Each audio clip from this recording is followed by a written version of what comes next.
Constitution club में हो रही इस बेहद ज़रूरी बहस में, डिबेट में आप सभी का बहुत बहुत स्वागत है। मेरा नाम सौरभ द्विवेदी है। मैं इंडिया टुडे हिंदी मैगज़ीन का और ललन टॉप का संपादक हूं और आज की इस बहस का मॉडरेटर भी।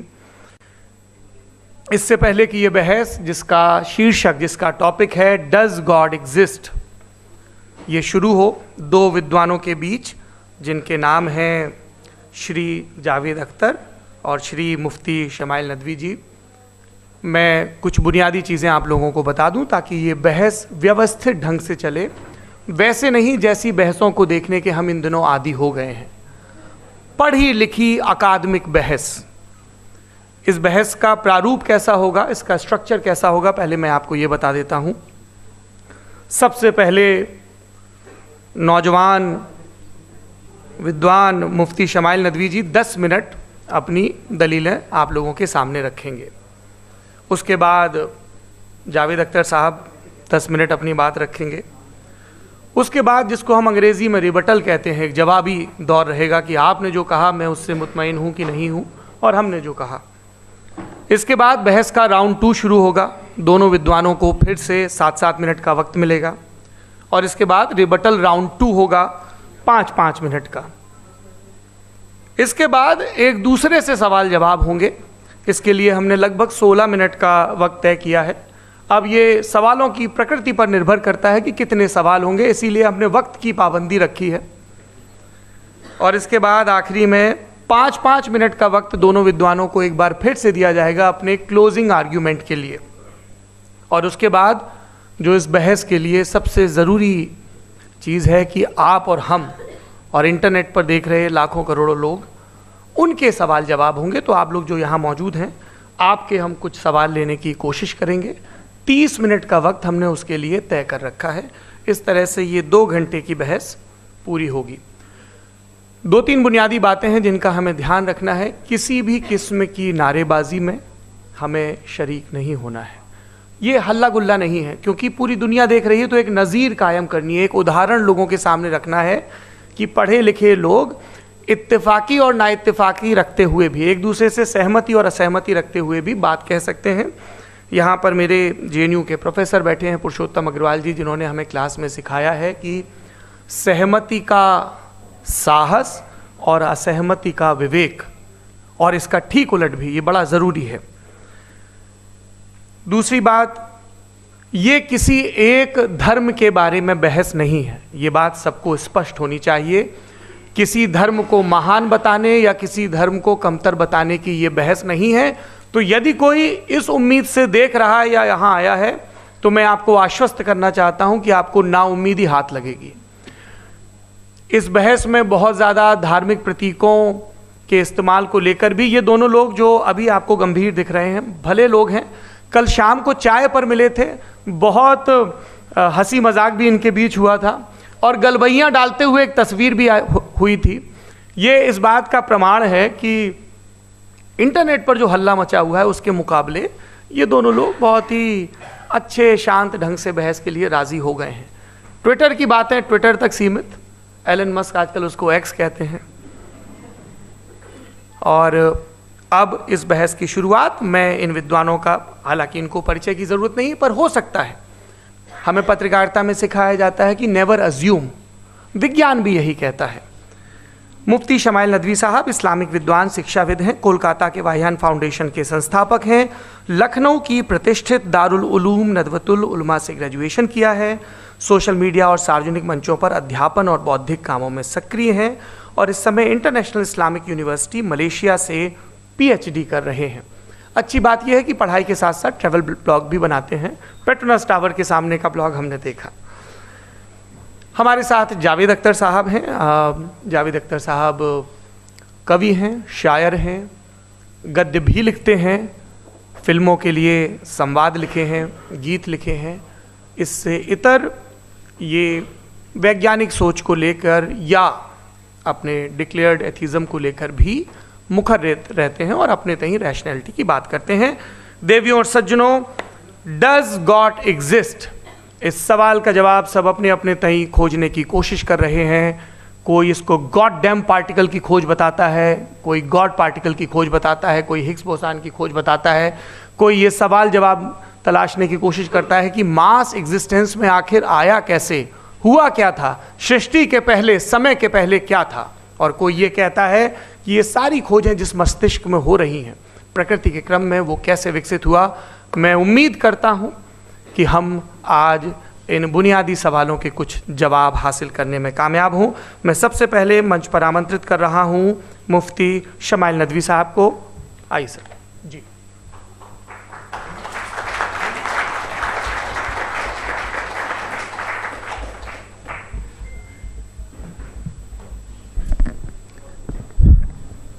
एक आखिरी गुजारिश, आप बोलना शुरू करें। आप लोग प्लीज अपने फोन लाइट मोड पे या साइलेंट मोड पे रखें। एक बार चेक कर लें, कई बार बेध्यानी हो जाती है।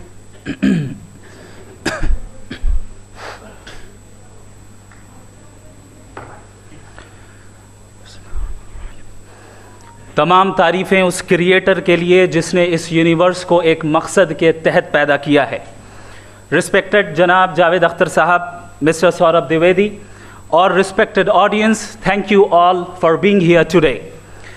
आज की डिबेट में चूँकि हम बात करने वाले हैं डज गॉड एग्जिस्ट के टॉपिक पर, तो ये एक ऐसा टॉपिक है जिसके मुताल्लिक कोई भी डिसीजन लेने के लिए अलग अलग स्टैंडर्ड्स हो सकते हैं। लिहाजा डिबेट के शुरू में ये ज़रूरी है कि हम ये जान लें कि आज के इस टॉपिक में कौन सा स्टैंडर्ड सही होगा और कौन सा गलत होगा। सबसे पहला स्टैंडर्ड जिसे मैं समझता हूँ कि हमारे रिस्पेक्टेड जनाब जावेद अख्तर साहब बड़ी तेज़ी के साथ उसकी तरफ लपकेंगे, वो है साइंस। जबकि साइंस दर हकीकत खुदा के एग्जिस्टेंस को डायरेक्टली साबित करने या उसके एग्जिस्टेंस को डिनाई करने के लिए स्टैंडर्ड नहीं बन सकती। और उसकी वजह क्या है, ये मैं नहीं कह रहा, ये वो लोग कह रहे हैं जो साइंस के एक्सपर्ट्स हैं। नेशनल एकेडमी ऑफ साइंस कहती है science doesn't have the processes to prove और disprove the existence of God. Why? क्योंकि साइंस का ताल्लुक एम्पेरिकल एविडेंस से है और एम्पेरिकल एविडेंसेस का ताल्लुक हमारे नेचुरल और फिजिकल वर्ल्ड से है, जबकि गॉड नॉन फिजिकल और सुपर नेचुरल रियलिटी है। लिहाजा नॉन फिजिकल रियलिटी को आप उस टूल के साथ नहीं चेक कर सकते जिसका काम फिजिकल रियलिटी को तलाश करना है। लिहाजा आज इस डिबेट में गॉड की एग्जिस्टेंस को साबित करने या उसे डिनाई करने में साइंटिफिक एविडेंस को एक्सेप्ट नहीं किया जाएगा। दूसरा स्टैंडर्ड हो सकता है रेविलेशन, कि रेविलेशन के जरिए हम ये साबित करें कि गॉड एग्जिस्ट करता है या नहीं। लेकिन ये स्टैंडर्ड भी आज इररेलेवेंट है। क्यों? क्योंकि रेविलेशन मेरे नज़दीक सोर्स ऑफ नॉलेज है, वैलिड सोर्स ऑफ नॉलेज है, लेकिन हमारे जावेद अख्तर साहब के नज़दीक ये वैलिड सोर्स ऑफ नॉलेज नहीं है। लिहाजा आज की डिबेट में मैं एक भी एविडेंस किसी भी मजहबी स्क्रिप्चर से नहीं दूंगा ताकि जावेद अख्तर साहब के लिए वो अनएक्सेप्टेबल ना हो। तीसरा जो मेयार हो सकता है वो है ऑब्जर्वेशन, कि भाई कोई कहे कि हमें खुदा दिखाओ, अगर है तो दिखाओ, या ये कि खुदा के एग्जिस्टेंस पर एम्पेरिकल एविडेंस दो, तो ये है दर हकीकत गलत टूल का इस्तेमाल करना। ये ऐसा ही है कि जावेद साहब मुझसे ये मुतालबा करें कि मुफ्ती साहब आप मेटल डिटेक्टर के ज़रिए प्लास्टिक डिटेक्ट करके दिखाएं। अब चूंकि प्लास्टिक डिटेक्ट नहीं हो पा रही है लिहाजा plastic does not exist. No, you are using the wrong tool. इस टूल से प्लास्टिक को डिटेक्ट नहीं किया जाता। लिहाजा मैं समझता हूं कि गॉड के एग्जिस्टेंस पर एम्पेरिकल एविडेंस का मुतालबा करना एक बचकाना मुतालबा है और हमारे रिस्पेक्टेड जनाब जावेद अख्तर साहब इस स्टेज से अब बहुत आगे निकल चुके हैं। अब बचता है एक ही स्टैंडर्ड और वो स्टैंडर्ड है अक्ल, लॉजिक, रीजनिंग। और यही वो स्टैंडर्ड है जिसके तहत गॉड की एग्जिस्टेंस को साबित किया जाएगा या गॉड की एग्जिस्टेंस को डिनाई किया जाएगा। लेकिन चूंकि ये बहुत इंपॉर्टेंट और सेंसिटिव टॉपिक है, इसलिए लॉजिकल आर्ग्यूमेंट भी ऐसा होना चाहिए जो डेफिनेटिव हो, इनडेफिनेटिव ना हो, जो 2 और 2 4 की तरह बिल्कुल वाजे हो, जिसे लॉजिकली रिजेक्ट करना पॉसिबल नहीं हो। फॉर एग्जाम्पल हम कहें हमारे रिस्पेक्टेड मिस्टर सौरभ साहब, ये एक इंसान है और तमाम इंसान कॉन्शियस बीइंग है। लिहाजा नतीजा क्या निकला? हमारे सौरभ साहब भी कॉन्शियस बीइंग है। क्या ये इंडेफिनेट आर्ग्यूमेंट है या डेफिनेट आर्ग्यूमेंट है? ये डेफिनेट आर्ग्यूमेंट है।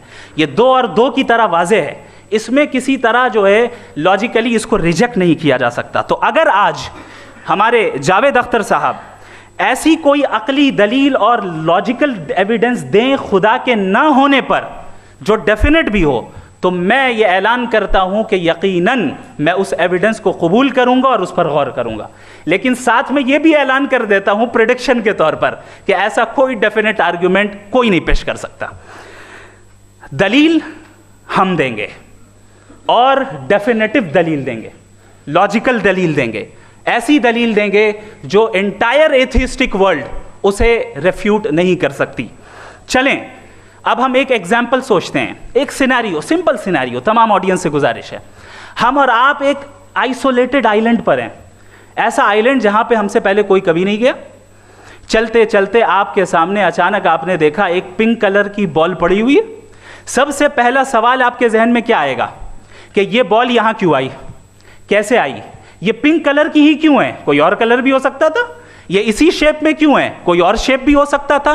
नेचुरली आप इस तरफ पहुंचेंगे कि कोई ना कोई है जिसने इन स्पेसिफिक प्रॉपर्टीज के साथ इस बॉल को बनाया है और यहां पे रखा है। चूंकि आप जानते हैं कि ये जो बॉल है इसका एग्जिस्ट करना जरूरी नहीं है, ये एग्जिस्ट कर भी सकती थी, नहीं भी कर सकती थी, और एग्जिस्ट करना ही था तो किसी और फॉर्म में करती, किसी और कलर में करती। अब आप इस बॉल को एक्सपैंड करते चले जाएं, एक्सपैंड करते चले जाएं, एक्सपैंड करते चले जाएं, यहां तक कि ये बॉल यूनिवर्स के साइज की हो जाए। बताइए कि क्या साइज के बढ़ जाने से सवाल बदल जाएगा? हरगिज नहीं बदलेगा। अभी भी सवाल रहेगा ये यूनिवर्स कहां से आया, इन स्पेसिफिक प्रॉपर्टीज के साथ कहां से आया, क्यों आया, किसने बनाया, ये सवाल उस वक्त भी वैलिड रहेगा।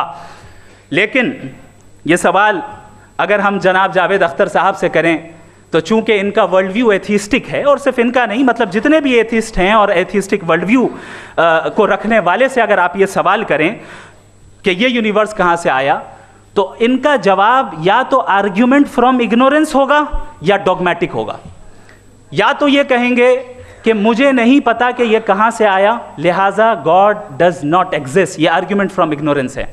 या ये कहेंगे कि ये यूनिवर्स खुद ब खुद बन गया, इसका मतलब ये है कि उस बॉल को भी खुद ब खुद बन जाना चाहिए।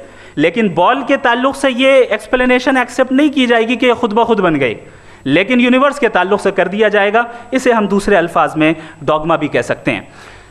दूसरी चीज़, हमारे जावेद अख्तर साहब ज़रूर गॉड ऑफ गैप्स की मिसाल भी ज़रूर देंगे, और मिसाल देंगे कि पहले ज़माने में बिजलियाँ कड़कती थी तो लोगों ने किसी एक खुदा की तरफ, और बारिश होती थी तो दूसरे खुदा की तरफ मंसूब कर दिया, उनके पास दलील नहीं थी। यह हमारा वर्ल्ड व्यू है ही नहीं, यह हमारा वर्ल्ड व्यू है ही नहीं, क्योंकि नेचुरल फिनोमेना के प्रोसेस की इंटरप्रिटेशन को जान लेने से यह कहाँ से साबित हो गया कि गॉड एग्जिस्ट नहीं करता है। इस पर मैं इंशाअल्लाह अभी आगे बात करूँगा। आप हजरात ये भी देखेंगे, और मैं ये एक्सपेक्ट करता हूँ कि हमारे रिस्पेक्टेड जनाब जावेद अख्तर साहब ज़रूर इमोशनल आर्ग्यूमेंट्स भी देंगे, जो कि एक लॉजिकल फेलेसी है जब बात आती है ट्रुथ को डिसाइड करने में। क्यों? मिसाल के तौर पर वो कहेंगे कि अगर गॉड है तो ईविल क्यों एग्जिस्ट करता है, जबकि मैं कहता हूं ईविल का एग्जिस्ट करना गॉड के एग्जिस्ट करने की दलील है, उसके खिलाफ नहीं है। चूंकि अगर गॉड है तो हम सब उसके सामने अकाउंटेबल हैं, और अगर हम अकाउंटेबल हैं तो अकाउंटेबिलिटी के लिए ईविल का मौजूद होना ज़रूरी है, उसके बगैर हम अकाउंटेबल नहीं हो सकते। और अगर हम अकाउंटेबल नहीं हैं तो हम जनाब जावेद अख्तर साहब से पूछेंगे कि आप बताएं कि फिर सफ़रिंग इस दुनिया में क्यों है? अगर खुदा नहीं है तो सफ़रिंग क्यों है? और उन लोगों के जज्बे का क्या जिनके अंदर सफ़रिंग के बाद इंतकाम लेने का जज्बा पाया जाता है और वो इस दुनिया से ऐसे ही चले गए, क्या उनकी सारी तकलीफ़ें बेकार चली जाएंगी? अब आ जाएं उसी एग्जाम्पल की तरफ कि बॉल, मुझसे अगर कोई पूछे इस बॉल को किसने बनाया और या इस एक्सपेंडेड बॉल को किसने बनाया, मैं कहूँगा कि चूंकि ये यूनिवर्स और इस यूनिवर्स की तमाम चीज़ें कॉन्टिंजेंट हैं। कॉन्टिंजेंट होने का मतलब ये होता है कि जो अपने एग्जिस्टेंस पे किसी के ऊपर डिपेंड करती हो, तो जाहिर है ये यूनिवर्स कॉन्टिंजेंट है। और अगर कोई चीज़ कॉन्टिंजेंट नहीं है तो मैं रिक्वेस्ट करूंगा कि मुझे दिखा दें कि कौन सी चीज़ यूनिवर्स में कॉन्टिंजेंट नहीं है, हम भी ज़रा गौर कर लें और हम भी देख लें। और जब कॉन्टिंजेंट चीज़ें मौजूद हैं तो फिलोसोफर्स की इस्तिलाह के मुताबिक, हम उस टर्मिनोलॉजी के मुताबिक, हम उस जगह तक पहुंचते हैं और उस हस्ती तक पहुंचते हैं जिसे नेसेसरी बीइंग कहा जाता है, कि ये वो नेसेसरी बीइंग है जिसका मौजूद ना होना नामुमकिन हो। क्योंकि अगर ये मौजूद ना हो तो सारी चीज़ें एग्जिस्टेंस में आएंगी ही नहीं, और ये सारी कॉन्टिंजेंट चीज़ें उसी के ऊपर डिपेंड करती हैं। अब अगर आप ये सवाल करते हैं कि फिर उस हस्ती को किसने बनाया, फिर उसका कॉज क्या है, फिर उसका कॉज क्या है, फिर उसका कॉज क्या है, और एंडलेसली चले जाएं, इसे हम कहते हैं इन्फिनिट रिग्रेस ऑफ कॉजेज, जो कि लॉजिकल फैलेसी है।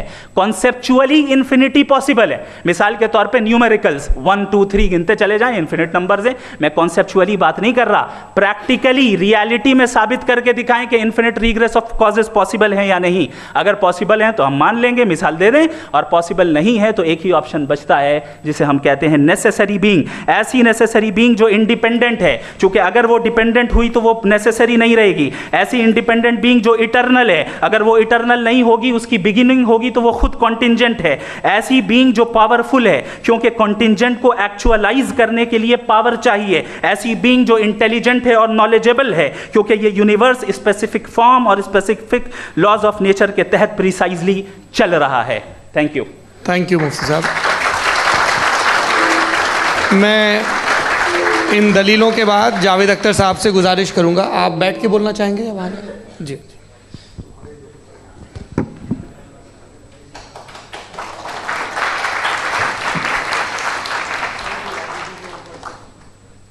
पहले तो मैं मुफ्ती साहब को एक अच्छी खबर देना चाहूँगा कि मेरी नॉलेज साइंस के बारे में बड़ी मामूली है, तो आप फिक्र ना करें उसकी, लेकिन कुछ कॉमन सेंस है मुझ में। देखिए, ये खुदा का तस्वुर कोई नया तस्वुर नहीं है, ये सदियों से रहा है। ये कुछ रिलीजन 3000 साल पुराने होंगे, 4000 साल पुराने होंगे, लेकिन इंसान कोई 10,000 12,000 साल से एग्जिस्ट करता है होमोसेपियन की शक्ल में, और हमेशा कुछ ना कुछ मज़हब रहे। ये मज़हब जाहिलों के नहीं थे, ये मज़हब एक ऐसी ग्रीक सोसाइटी के थे जहाँ बड़े बड़े फिलोसफर्स पैदा हो गए। ये मज़हब इजिप्शियंस के थे जिन्होंने पिरामिड्स बनाए थे। ये रोमन्स के थे कि जिनका आर्किटेक्चर और सेनेट यानी पहली बुनियाद डेमोक्रेसी की, लिमिटेड थी मगर डेमोक्रेसी थी, ये उन लोगों ने किए थे। तो इनका जो जुपिटर था, रा था, ज़्यूस था, उन्हें उस पर इतना ही एतमाद था जितना आज किसी मजहबी आदमी को अपने खुदा पे होगा। क्रिश्चियनिटी आने से पहले यूरोप में एक मज़हब था जर्मेनिक रिलीजन। उसका एक खुदा था, उसकी एक बीवी थी, उसके 2 बेटे थे, एक बेटी थी। फिर जर्मनी में जब यूरोप में क्रिश्चियनिटी आई तो वो खुदा, उसकी बीवी और पूरे ख़ानदान चला गया। तो हमने, अगर हम हिस्ट्री देखें तो खुदा जो है वो ज़्यादातर फ़ानी है, वो हमेशा रहे नहीं। और वो जो लोग इन्हें मानते थे उनको आप कहें वो तो जाहिल थे, उन्हें तो कुछ पता ही नहीं था, ऐसा नहीं है। वो अपने वक्त में बड़े काबिल लोग थे और अपने वक्त में उन्होंने बड़े बड़े काम किए हैं, फिलोसफर्स थे, साइंटिस्ट थे, लेकिन उनका मज़हब कहाँ गया, उनके खुदा कहाँ गए? आज जो खुदा हैं दुनिया में लोग उन्हें मानते हैं। आपको क्या मालूम कि कितने बरसों के बाद क्या होने वाला है? हम यूरोप में देखते हैं तो चर्च खाली हैं। तो वक्त के साथ चीज़ें बदलती हैं। जहाँ तक इसका ताल्लुक़ है मज़हबों का, हर मज़हब आपसे एक चीज़ मांगता है, फेथ। ये फेथ क्या चीज़ होती है? What is the difference between faith and belief? ये तो बहुत ही अहमक़ाना बात होगी कि कोई आदमी कहे साहब अगर खुदा है तो मुझे दिखाइए। ये तो जाहिलाना बात हुई। मैंने तो नॉर्थ पोल नहीं देखा है, मगर मैं मानता हूँ कि नॉर्थ पोल है। मैं क्यों मानता हूँ? इसलिए कि अगर ये दुनिया राउंड है तो उसका कोई टॉप होगा। कुछ लोग हैं जो वहाँ गए भी हैं, कॉमन सेंस कहता है कि ऐसा होगा, सबूत है, गवाह है, रीज़न है। तो ये मेरा फेथ नहीं है। तो फेथ में और बिलीफ में डिफरेंस क्या है? जो मज़हब मांगता है आपसे, हर मज़हब फेथ मांगता है। फेथ का मतलब ये है कि ना कोई गवाह हो, ना कोई सबूत हो, ना कोई रैशनल हो, ना कोई लॉजिक हो, ना कोई प्रूफ हो, मगर तुम एक बात को मानो। ये है फेथ। वरना बिलीफ होता। अगर इसमें कुछ भी सबूत होते, गवाह होते, तो फिर इसे आप बिलीफ कहते हैं। जैसे मेरा बिलीफ है कि नॉर्थ पोल है, मेरा फेथ थोड़ी है। फेथ इन तमाम शर्तों को रद्द करता है। तो फिर स्टुपिडिटी क्या है? अगर मैं एक बात ऐसी मानूं जिसकी ना कोई लॉजिक है, ना कोई रैशनल है, ना कोई प्रूफ है, ना कोई गवाह है, ना कोई सबूत है, और मैं उसे मानूं, तो ये स्टुपिडिटी हुई। इसे ही भाई कल को मैं यकीन कर लूं कि एलॉन मस्क जो है मेरा भाई है, तो मुझे इंतहाई खुशी होगी, सुकून भी बहुत मिलेगा मुझे। लेकिन और कहे भाई क्यों मानते हो, क्या सबूत है भाई, वो तो अमेरिकन है और तुम तो इंडियन हो, वो तो नस्ल अलग है, तुम्हें कभी मिले भी नहीं। साहब देखिए मेरा फेथ है, इस पर बात न किया। फेथ का मतलब ही यह है कि आप प्रूव नहीं कर सकते। अगर आप प्रूव कर सकते हो तो फेथ की ज़रूरत ही नहीं, फिर तो आप बात करेंगे, आप कितनी बहस कर लीजिए। अल्टीमेटली दुनिया का हर मजहब फेथ पे टिका है, और फेथ का मतलब है एक ऐसा यकीन जिसका कोई सबूत, कोई गवाह, कोई रैशनल नहीं। अब आप ये कहें, क्या आप ये क्यों कह रहे हैं कि साहब ये कायनात किसने बनाई?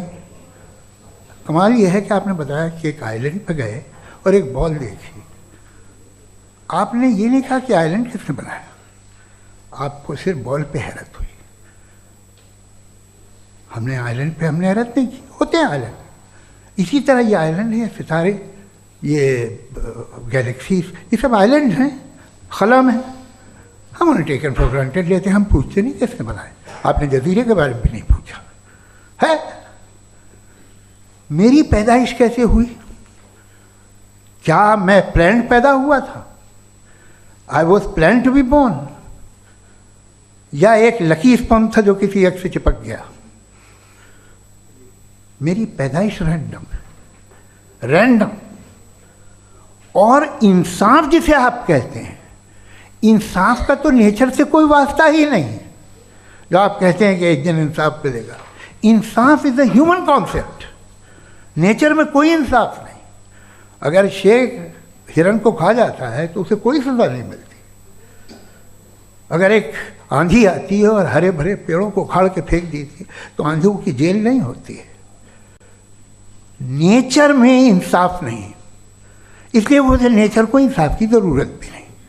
नेचर तमाम एक है। अब हम कहें कि साहब ये देखिए जो मैंने खाना खाया था, ये मेरी आँख तो नहीं यूँ कर दिया उसे, तो इसे सज़ा मिलनी नहीं, वो सिस्टम है, ऐसे ही चल रहा है। नेचर बग़ैर इंसाफ के है। इंसाफ इज़ अ ह्यूमन कॉन्सेप्ट। तो जो आपसे कहता है कि मैं तुम्हें इंसाफ दूंगा, वो इंसानी जहन की पैदावार है। ये नेचुरल है ही नहीं, ये आसमानी है ही नहीं। नेचर का तसव्वुर, इंसाफ का तसव्वुर। भाई आप साथ मिलते हैं, अब आप लेफ्ट हैंड ड्राइव कर दें, ये क्या है? तमाम सच, तमाम नेकी, तमाम शराफत लेफ्ट हैंड ड्राइव है। वरना क्या होगा, या तो आप क्रॉस कर देंगे, आपका एक्सीडेंट हो जाएगा, या आप किसी को मार देंगे, या ट्रैफिक जैम हो जाएगा। झूठ, बेईमानी, रिश्वतखोरी, ये तमाम जो है driving on the wrong side है। इसके ऊपर कुछ नहीं। ये तो हमने बनाया, जैसे हमने लेफ्ट हैंड ड्राइव बनाई है। ये कॉन्सेप्ट ऑफ इंसाफ जो है ये हमारा है, इसका नेचर से कोई वास्ता नहीं। शेर खा जाता है हिरन को, उसे जेल होती है क्या? कुछ भी नहीं, है ही नहीं। तो ये जो दुनिया के रिलीजन प्रॉमिस करते हैं आपसे इंसाफ, इसी से मालूम होता है कि ये मैन मेड है। ये तसव्वुर कहीं और का है ही नहीं। जो नेचर है, कुछ लोग कहते हैं नेचर ही खुदा है, तो नेचर में तो इंसाफ नहीं कहीं। और आप वादा कर रहे हैं कि तुम्हें मरने के बाद इंसाफ मिलेगा। मुझे अगर मिलेगा तो मैं बहुत खुश होऊंगा, लेकिन मैं यकीन नहीं कर पाता हूँ, इसलिए कि मैं फेथ नहीं पैदा कर सकता। The very fact that religions demand faith, इसका मतलब है कि उनके पास जस्टिफिकेशन नहीं है। अच्छा साहब, फिर रिलीजन अगर मॉडरेशन में है, कोई सा भी नहीं, वो आप में कुछ खूबियाँ भी पैदा करता होगा। देखिए उससे ये फ़ायदा है, वो फ़ायदा है। अल्कोहल जो है वो ज़्यादातर दवाओं में यूज़ होती है। और एक सर्वे किया गया था अमेरिका में कि लॉन्जेटिविटी किन लोगों की है, तो एक तरफ वो लोग थे जो शराब पीते ही नहीं थे और एक तरफ वो थे जो एक बोतल शराब रोज़ पीते थे। सबसे ज़्यादा लंबी उम्र उनकी है जो 2 पैग नाप के शराब पीते और खाना खाते हैं। मगर हम शराब को बुरा समझते हैं, मैं भी बुरा समझता हूँ। क्यों? ऐसा होता नहीं। कुछ चीज़ों में आदत होती है कि वो बढ़ती है। आज तक में एक आदमी दूध पीता है, आप 10 साल बाद भी मिलेंगे तो एक ही गिलास पीता होगा। ऐसा नहीं होता, सुबह से दूध पीता रहता है। मिल्कोहलिक मैंने नहीं देखे, अल्कोहलिक होते हैं। ये टेंडेंसी है मजहब की कि वो बढ़ता है, जैसे कैंसर बढ़ता है, जैसे शराब बढ़ती है। कुछ लोग होंगे जो उसे सही तरह से यूज़ करते हैं। मुझे यकीन है कि हमारे मुफ्ती साहब भी उनमें से एक, इनसे बहुत खुशी हुई मुझे इनसे मिलकर।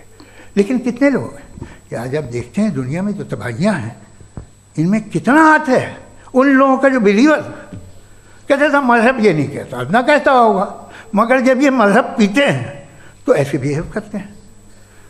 थोड़ा सा अगर हो तो शायद बहुत अच्छी बात, लेकिन शराब थोड़ी सी नहीं रहती, उसमें टेंडेंसी है पहले। थोड़ा सा अगर 2-3 कैंसर के सेल हो ना बॉडी में तो आदमी स्लिम रहेगा, लेकिन वो 2-3 सेल नहीं रहते, वो मल्टीप्लाई होते हैं। जावेद साहब टाइम पूरा हो गया। टाइम हो गया तो बस बात खत्म हो गई। अच्छा, मुझे कुछ और कहने को था भी नहीं। जी, मैं पहले जवाबी दौर के लिए इनवाइट कर रहा हूँ मुफ्ती साहब को। Your rebuttal round 1, you have 7 minutes.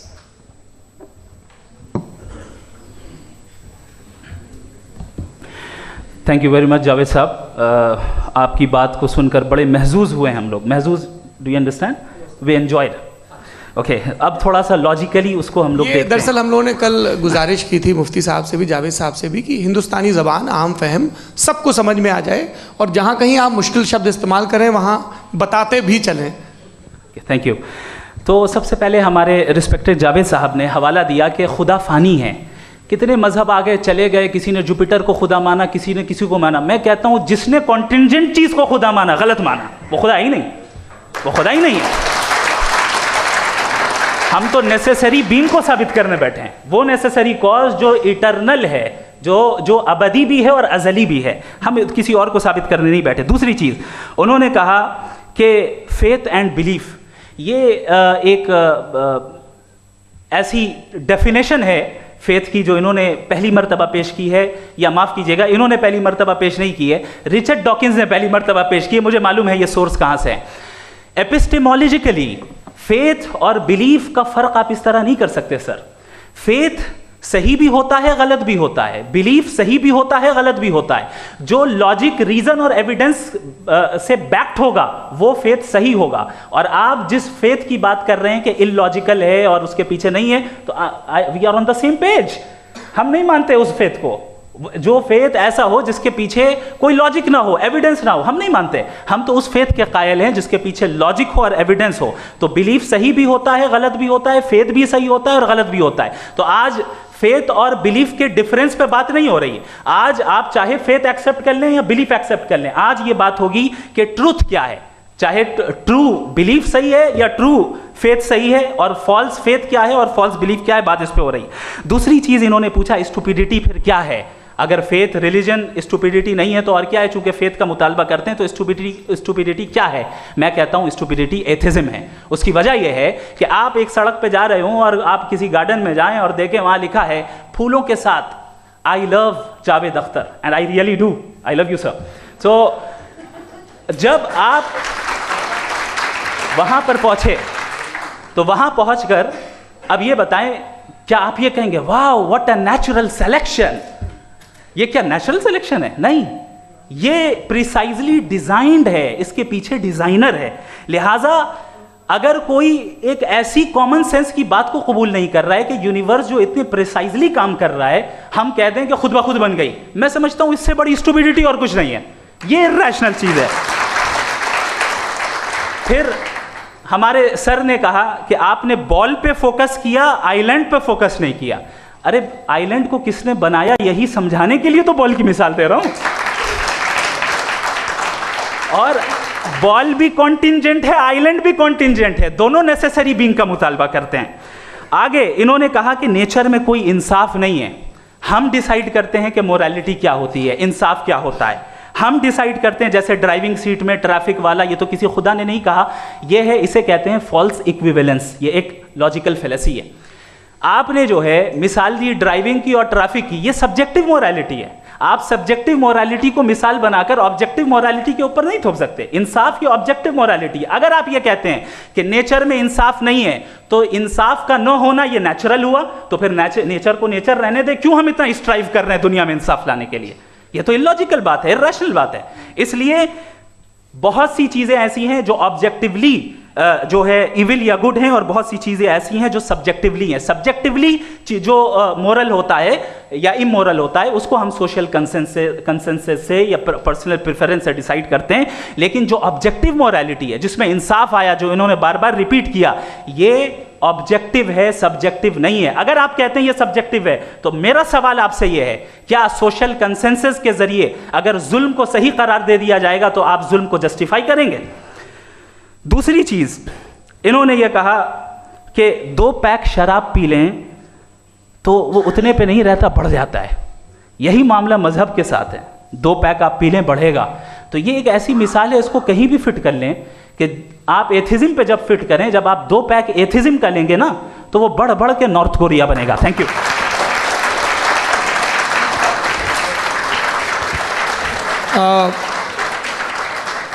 First round के रिबटल के लिए मैं जावेद साहब को इनवाइट कर रहा हूं। आपके पास 7 मिनट का वक्त है, रीसेट कर दीजिएगा प्लीज़। मुझे इस बात की खुशी है कि मुफ्ती साहब ने भी मान लिया कि नेचर में कोई इंसाफ नहीं है। तो कोई भी चीज़ जो इंसान ने नहीं बनाई है उसमें इंसाफ नहीं होता है। एक बात मैं आपसे अर्ज़ करूँ, ज़रा पता लगा लीजिएगा, ये जो आप बाग में जाते हैं बेहद खूबसूरत फूल देखते हैं ना, इनमें से कोई नेचुरल नहीं है। ये सारे फूल क्रॉस करके बनाए गए हैं। जो जंगल में फूल होते हैं नहायत मामूली होते हैं, ये फूल इंसानों ने बनाए हैं। जो आप बाग में देख के वाह वाह कहते हैं, ये इंसानों के बनाए हुए हैं। डिफरेंट फूलों को क्रॉस करके, डेवलप करके, फिर क्रॉस करके इस तरह से बनाए गए। नेचुरल फ्लावर नहीं। किसी जंगल वीरान में जाके आप गुलाब के फूल नहीं देखेंगे। ये सब बनाए हुए इंसान ने, बहुत से काम इंसान ने किए हैं। बाकी है कि आपने मेरी एक बात का जवाब नहीं दिया, जिससे मुझे शिकायत है कि फेथ क्या है और आप फेथ मांगते क्यों हैं मुझसे? आप तो लॉजिकल हैं, आपके पास तो सारे रैशनल्स हैं, आपके पास सारे सबूत हैं, तो आपको फेथ की डिमांड क्यों करते हैं कि भाई तुम सरेंडर कर दो और सवाल मत करो? कोई मजहब सारे सवाल करने की इजाज़त नहीं देता है और मना करता है कि ज़्यादा सवाल ना करो, बहक जाओगे तुम। आप क्यों रोकते हैं? हकीकत यह है कि इंसानी तारीख क्या है। इंसानी तारीख ये है कि दुनिया में 2 तरह के लोग हुए हैं।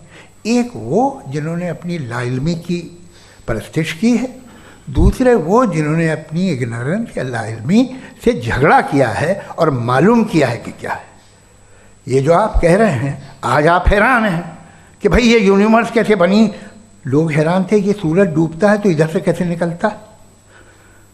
और आप एक कदम जाके हमेशा का मानने को तैयार है, एक कदम पीछे ही मान जाइए। भाई आप इसके बाद जाते हो, कहते सवाल ना करना कि ये कहाँ से आया, ये पावर तो हमेशा से हमेशा रहेगी। तो आप यूनिवर्स के बारे में मानने में क्या तकलीफ है? एक कदम पहले रुक जाइए। ये हमेशा से थी या नहीं थी, हमें मालूम नहीं है।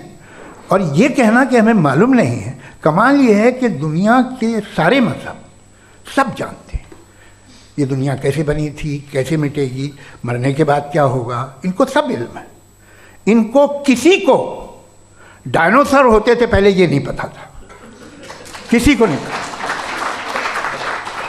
किसी भी दुनिया की मजहबी किताब में डायनासोर का जिक्र नहीं है। लेकिन बाकी सब बातें, how to make universe in 4 easy lessons and बाकी सब पता है। जिसको सब पता है वो गड़बड़ है। हम में ये इंकिसार, ये ह्यूमिलिटी होनी चाहिए कि हम ये कहें कि हमें ये बहुत सारी बातें नहीं मालूम, लेकिन हम उनकी परस्तिश ना करें, अपनी लाइल्मी को की परस्तिश ना करें, हम उसे पता लगाने की कोशिश करें। जिस दुनिया में आप बैठे हैं सर, ये हॉल जो है, ये इलेक्ट्रिसिटी जो है, ये माइक जो है, जिस हवाई जहाज से आप आए थे, वो जिस कार से आप यहाँ आए हैं, ये सब उन लोगों की बनाई हुई है जिन्होंने सवाल किए थे। ये दुनिया जिसमें आप आज आराम से हैं, ये उन लोगों की बनाई है कि जिन्होंने सवाल किए थे, और हर स्टेज पे इन सवालों को मकरूह कहा गया था, गलत कहा गया था। आप ज़रा तारीख़ पढ़िए, एक बड़ी दिलचस्प किताब है बर्ट्रैंड रसेल की, जिसमें उसने रिलीजन एंड साइंस कि कब से रिलीजन जो है साइंस के अगेंस्ट है, और हद तो ये है कि भाप के इंजन के खिलाफ थे, स्टीम इंजन के भी खिलाफ थे, और फतवे हुए उन पर, वेटिकन ने दिए। तो ये हमेशा, अभी जैसे ही ये राइट विंगर आते हैं अमेरिका में पावर में, तो वो जो अपना ये क्या बोलते हैं उसे, सीड क्या बोलते हैं, सीड क्या जो, हाँ नहीं सीड जो होते हैं जिन पे जी नहीं भाई, वो जो ह्यूमन बॉडी के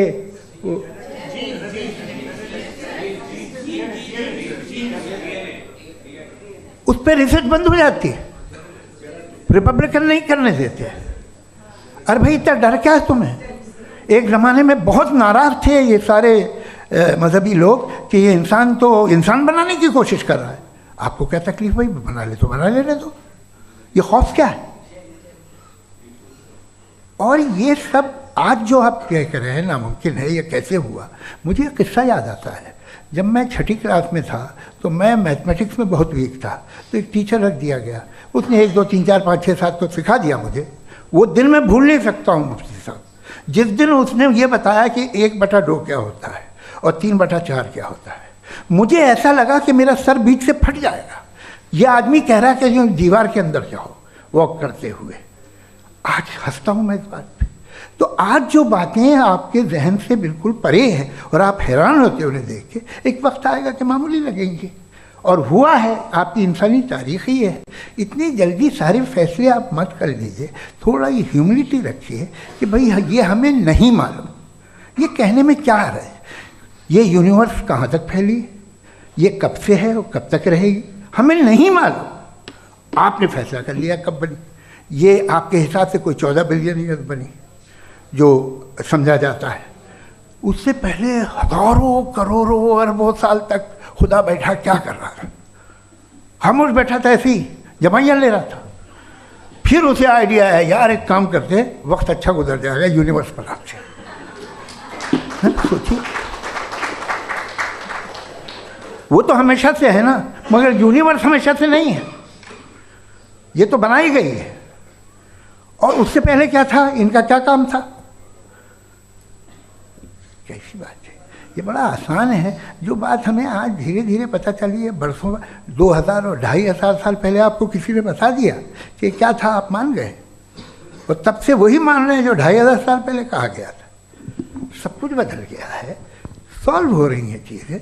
अभी साइंस बिल्कुल दावा नहीं करती, या कोई फिलोसफर ये दावा नहीं करता कि हमें सब मालूम, बल्कि वो कहता है कि हमें जितना मालूम होता है उससे ये मालूम होता है कि हमें कितना कम मालूम। तो हम अपनी जहालत से लड़ें, उसकी परस्तिश न करें। जी, टाइम है। Thank you so much. मैं तर्कों की श्रृंखला में राउंड 2 के लिए मुफ्ती साहब को आमंत्रित कर रहा हूँ। आपके पास एक बार फिर से 7 मिनट का वक्त है। शुक्रिया। जनाब जावेद अख्तर साहब कई मर्तबा दोहरा रहे हैं कि फ़ेथ का मतलब बताइए, फ़ेथ का मतलब बताइए। मैंने बता दिया, फ़ेथ सही भी होता है, गलत भी होता है। और आज हम फ़ेथ पे बात नहीं कर रहे, हम ट्रुथ और डज गॉड एग्जिस्ट पे बात कर रहे हैं।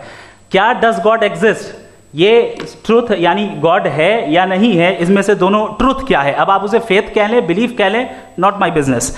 उसके बाद आपने कहा कि भाई सवाल करने से मजहब रोकता है। मैं कहता हूं जो रोकता है वो रोकता होगा, मैं नहीं रोकता, बल्कि सवाल करें, सवाल करना चाहिए। सवाल कर करके तो हम आगे बढ़ते हैं, तरक्की करते हैं, और इसीलिए मैं आज यहाँ पे आया हूँ। लेकिन सवाल सिर्फ खुदा से नहीं होगा, आपसे भी होगा। सवाल एथिज्म से भी होगा, सवाल सिर्फ मजहब से नहीं होगा, सबसे होगा। और आज मैं सवाल करूंगा और उम्मीद है कि आप जवाब देंगे। अभी तक आपने वैसे कॉन्टिंजेंसी आर्गुमेंट का कोई जवाब नहीं दिया है। चलें, आपने कहा यूनिवर्स के बारे में इटर्नल क्यों नहीं बोल देते। ये चूंकि लॉजिकली पॉसिबल ही नहीं है कि यूनिवर्स इटर्नल हो। यूनिवर्स एक कॉन्टिंजेंट चीज है जो टाइम एंड स्पेस के पाबंद है, टाइम एंड स्पेस से बाउंड है। जो टाइम एंड स्पेस से बाउंड होगा वो कॉन्टिंजेंट होगा, जो कॉन्टिंजेंट होगा वो उसकी बिगिनिंग हुई होगी, जिसकी बिगिनिंग हुई होगी वो इटर्नल नहीं हो सकता। ये तो कॉमन सी बात है। आपने कहा कि किसी मजहबी किताब में डायनासोर का जिक्र नहीं है। अफसोस कि आज तक किसी मैथमेटिक्स के किताब में मुझे डायनासोर का जिक्र नहीं मिला।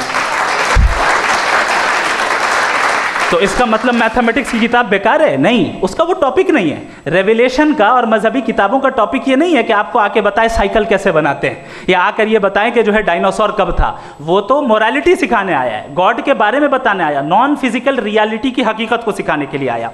रिलीजियन साइंस को रोकता है? नहीं रोकता। अगर रोकता है तो गलत करता है। रिलीजियन साइंटिज्म को रोकता है, जिसमें हमारे जावेद साहब मुब्तला हैं। साइंस और साइंटिज्म में फर्क है। साइंटिज्म यह है कि आप समझें कि साइंस और साइंटिफिक मेथोडोलॉजी ये नॉलेज को हासिल करने का वाहिद सोर्स ऑफ नॉलेज है। यह है साइंटिज्म। हम इसे रिजेक्ट करते हैं। हम साइंस को तो तरक्की करते हैं, भाई आप हमारी पूरी तारीख कर लें, पढ़ लें तो आपको पता चल जाएगा। बहरहाल ये अलग टॉपिक है। उसके बाद इन्होंने एक लफ्ज़ कहा, वेटिकन ने फतवा दिया। वेटिकन का फतवे से कोई ताल्लुक नहीं है, दोनों कॉन्ट्राडिक्टरी अल्फाज हैं। उसके बाद उन्होंने कहा कि भाई हमें नहीं मालूम। अगर नहीं मालूम तो क्लियरली कह देना कि नहीं मालूम है, इसमें क्या हर्ज है। तो वही तो मैं कह रहा हूं ना कि आप कह दें कि नहीं मालूम, लेकिन क्लेम क्यों कर रहे हैं कि गॉड एग्जिस्ट नहीं कर रहा है। आप कह दें नहीं मालूम है, हो सकता है हो सकता ना हो, लेकिन आप क्लेम कर रहे हैं। The moment you say God does not exist, this is a claim and now the burden of proof is upon you too, जैसे हमारे ऊपर है। और क्यों है मैं बताता हूं, क्यों है ये भी मैं बताता हूं। फिलोसॉफिकली जो क्लेम होता है ना, सिर्फ ये नहीं होता कि इंसान कहे पॉजिटिव क्लेम करे और नेगेटिव क्लेम करे तो बर्डन ऑफ प्रूफ नहीं है। आप मिसाल के तौर पे मैं कहूं कि फुला उस कमरे में कोई नहीं है, मैंने एक नॉलेज का क्लेम किया है। उस कमरे में कोई नहीं है, मैंने एक नॉलेज का क्लेम किया। या तो मैं कहूं मुझे नहीं पता, हो भी सकता है नहीं भी हो सकता है, this is not a claim. लेकिन जब मैं कह रहा हूं कि वहां कोई नहीं है या मैं कह रहा हूं वहां कोई है, दोनों क्लेम है और दोनों के ऊपर बर्डन ऑफ प्रूफ है। हमारे ऊपर भी बर्डन ऑफ प्रूफ है। मैंने कंटिंजेंसी आर्ग्यूमेंट दिया, इसे तोड़कर दिखाइए। आखिरी चीज इन्होंने कहा कि खुदा दुनिया बनाने से पहले 150 साल पहले या करोड़ों साल पहले क्या कर रहा था। अरे हजरत, चलें बहरहाल मैं जवाब दे देता हूं। आप हमारे रिस्पेक्टेड पर्सनालिटी हैं, अगर आप नहीं होते तो मैं इसे एंटरटेन ही नहीं करता। टाइम ये 100 साल पहले या 100 साल बाद, पहले बाद में अभी, ये वो अल्फाज हैं जिनका ताल्लुक टाइम से है। टाइम शुरू ही हुआ है यूनिवर्स की बिगिनिंग के बाद, तो उसके पहले खुदा क्या कर रहा था, सवाल इलॉजिकल है, ये फेलेसी है। यानी आप ये कह रहे हैं कि यूनिवर्स के बनने से पहले खुदा क्या कर रहा था। टाइम के बनने से पहले, पहले का ताल्लुक टाइम से, टाइम उस वक्त था ही नहीं, तो ये सवाल ही इनवैलिड है खुदा के ताल्लुक से। दूसरी चीज, आर्ग्यूमेंट ऑफ कंटिंजेंसी जो मैंने आपके सामने पेश की है, आपने बार बार ये प्रूफ किया और ये कह रहे हैं कि गॉड ऑफ गैप्स। देखिए पहले नहीं मालूम था, साइंस ने कर दिया। सिंपल की मिसाल से मैं समझा देता हूं। जिस गैप्स की आप बात कर रहे हैं ना, साइंस उन गैप्स को जिन चीज के जरिए भी प्रूव करेगा वो कॉन्टिंजेंट ही होगा। अब चाहे वो फोर्स हो, मैटर हो या एनर्जी हो। लिहाजा सवाल हमारा उस वक्त भी वैलिड होगा जब तक कि आप नेसेसरी बीइंग पे ना आ जाएं। और इन्फिनिट रिग्रेस पॉसिबल नहीं है of causes in practical world, तो जाहिर है कहीं रुकना पड़ेगा, जहां रुकेंगे वही खुदा है। दूसरी चीज आपने ये कहा, क्या कह रहा था मैं, किस पॉइंट को? What? Oh no, after that. Just now. हाँ, जहां रुकेंगे वही खुदा है। बहरहाल तो टाइम का जिक्र हो गया, गॉड ऑफ गैप, सॉरी या इसकी एक मिसाल आप ले लें। एक कार है, एक साहब ने देखा कि भाई कार जो है उसके व्हील्स कितने अच्छे लगे हुए हैं, सही जगह पे, स्टीयरिंग जो है कितने अच्छे जगह पे लगी हुई है, और सीट्स कितने वेल डिजाइंड है, कितनी प्रिसाइजली ये कार काम कर रही है। तो ज़रूर कोई ना कोई इसे क्रिएट किया है, किसी ने क्रिएट किया है। अब जावेद साहब आए और कह रहे जनाब बोनेट खोलिए, इसमें इंजन है, इंजन इस कार को चला रहा है, hence prove no one has created the car. This is illogical, this is irrational. आपने इंजन के जरिए उस गैप को तो साबित किया, लेकिन क्या उससे कार की जो क्रिएशन है और उसका जो क्रिएटर है ये इम्पॉसिबल हो जाए? ऐसा पॉसिबल है? उसका सवाल खत्म हो जाए, ऐसा पॉसिबल है? नहीं। आपने गैप्स को फिल करके, कॉन्टिंजेंट चीज़ों से गैप्स को फिल करके हमारे ऑब्जर्वेशन को और ब्रॉड कर दिया। अब हमें और पता चल गया कि ये जो कार है इसका सिस्टम कितना ज़्यादा कॉम्प्लेक्स है। पहले कम समझते थे, अब कॉम्प्लेक्सिटी और ज़्यादा वाजे हो गई। अब हमें समझ में आ रहा है कि हमारी सर्टेनिटी और बढ़ गई कि ज़रूर इस कार को किसी ना किसी ने बनाया। यही मामला यूनिवर्स का है।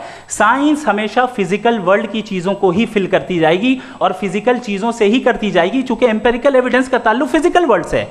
आप साइंस के जरिए मेटाफिजिकल रियलिटी को कभी साबित नहीं कर सकते। ये रॉन्ग टूल का इस्तेमाल करना है। ये वही काम है कि आप मेटल डिटेक्टर से प्लास्टिक डिटेक्टर करने चलें, जो कि जाहिर है सही नहीं है। Thank you.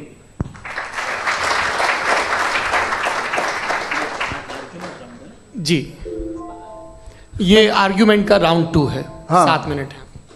पहले तो मैं आपसे अर्ज करूं कि आपने कहा कि जब कायनात ही नहीं थी तो वक्त भी नहीं था, कुछ भी नहीं था। कैसे नहीं था? खुदा था, एक एग्जिस्टेंस तो था ना खुदा का। तो जब खुदा था तो वक्त भी होगा। ऐसा नहीं है कि कुछ भी नहीं था, खुदा था।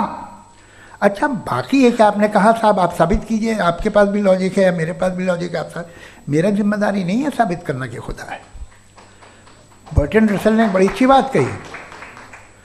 बर्टन रसल ने बड़ी अच्छी बात कही। मैं आपसे अगर ये दावा करूं कि एक चाय की केतली मरीख के चारों तरफ घूम रही है, मार्स के चारों तरफ, तो ये आपका काम नहीं है कि आप साबित करें कि कोई चाय की केतली नहीं है। ये मेरा काम है, मैंने दावा किया है। ये दावा तो मजहबी लोग करते हैं कि खुदा है। मैं क्यों साबित करूं कि नहीं है? जब तक आप मुझे कन्विंस नहीं कर देंगे मैं नहीं मानूंगा। आपकी जिम्मेदारी है, मेरी जिम्मेदारी नहीं है। दोयम ये कि ये जो आप कह रहे हैं, जो गैप्स हैं, ये गैप जब जब किसी मज़हब को चैलेंज करते हैं, जब ऐसा कोई बात आती है तो हंगामा हो जाता है कि जब वो चैलेंज करें किसी फेथ को। ये तमाम साइंस जो है इसे मुख्तलिफ जगहों पे मुख्तलिफ वक्तों में मज़हब ने रोकने की कोशिश की है। ये किताब है religion and science, Burton Russell की, पढ़िएगा, अच्छी लगेगी आपको। तारीख़ ही है साइंस, मज़हब की साइंस से उसका यही रिश्ता है। अच्छा, अब ये हम सोचें कि बहरहाल ये वजूद जो है मज़हब और ये बिलीव इन गॉड इंसान को बेहतर बना देता है। तो एक काम कीजिए, हिंदुस्तान वर्ल्ड का नक्शा लीजिए और मार्क कीजिए कि रिलीजन कहाँ कहाँ ज़्यादा है, कहाँ कहाँ, चाहे वो लैटिन अमेरिका हो या मिडल ईस्ट हो या फार ईस्ट हो या हिंदुस्तान के वो इलाके जहाँ मजहबियत ज़्यादा है। रख दीजिए नक्शा अलग। अब दूसरा नक्शा कि कहाँ कहाँ नाइंसाफ़ी, रिप्रेशन, औरतों के हुकूक की पामाली, जुल्म, डिक्टेटरशिप कहाँ है, नक्शा एक ही होगा। तो आप मुझे बताएं कि जो इसका तरकीब इस्तेमाल क्या है, खुदा का तरकीब इस्तेमाल तो बताइए। आप छोटी सी दवा सड़क पे बेचते हैं, उसकी भी तरकीब इस्तेमाल बताते हैं। इसके इस्तेमाल से तो फ़ायदा नहीं हुआ किसी को। जो सारे के सारे ख़राब मुल्क हैं, ख़राब समाज है, वो सारे जुल्म खुदा के नाम पे करते हैं। वो गलत करते हैं, सही करते हैं, मुझे क्या लेना देना उससे। इस्तेमाल से मालूम होता ना। एक विस्की की बोतल कभी शायद देखी हो आपने, लाल रंग की होती है, उस पर रोशनी और छपड़ा इंतहाई खूबसूरत लगती है, क्या बिगाड़ रही है किसी का? उसका इस्तेमाल गलत है, इसलिए आप उसे नापसंद करते हैं। इसका इस्तेमाल गलत है, इस तसव्वुर का इस्तेमाल ही गलत है और हमेशा से गलत हुआ है।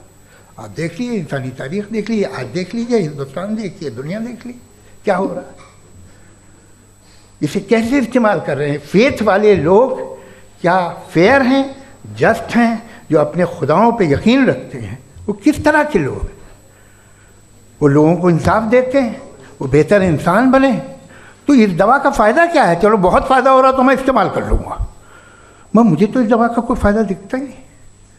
मुझे तो ऐसा लगता, मैं एक और बात बताऊं, अगर कोई आदमी मजहबी है और अच्छा आदमी है तो मैं उसकी बहुत इज्जत करता हूँ, इसलिए कि मेरा ख्याल है मजहबी आदमी का अच्छा होना मुझसे अच्छा होने से ज़्यादा मुश्किल है। भाई हर चीज़ की एक लिमिट है। आप इतना भाग सकते हैं, इतना नहीं भाग सकते, इतना वजन उठा सकते, इतना नहीं उठा सकते, इतना दूर देख सकते हैं, इतना दूर नहीं देख सकते। उसी तरह कॉमन सेंस कहता है कि आप में नेकी का भी एक कोटा होगा। अब आप अगर सुबह जाते हैं अपनी इबादत गाह और इबादत करते हैं, तो बाहर निकलते हैं तो आप तो यही महसूस करते हैं कि आपने एक बहुत अच्छा काम किया, आपकी नेकी का एक बहुत बड़ा कोटा खर्च हो गया जिससे किसी का कोई फ़ायदा नहीं। मैं तो नहीं जाता हूँ तो मुझे तो किसी को खाना खिलाना पड़ेगा, किसी बेवा की मदद करनी पड़ेगी। मैं अपना कोटा कैसे कंज्यूम करूँ? आप अपना कोटा, सारे मजहबी लोग इंतहाई यूजलेस कामों में यूज़ करते हैं। उसके बाद भी अगर आप में बच्ची है थोड़ी सी शराफत, तो भाई वाह क्या बात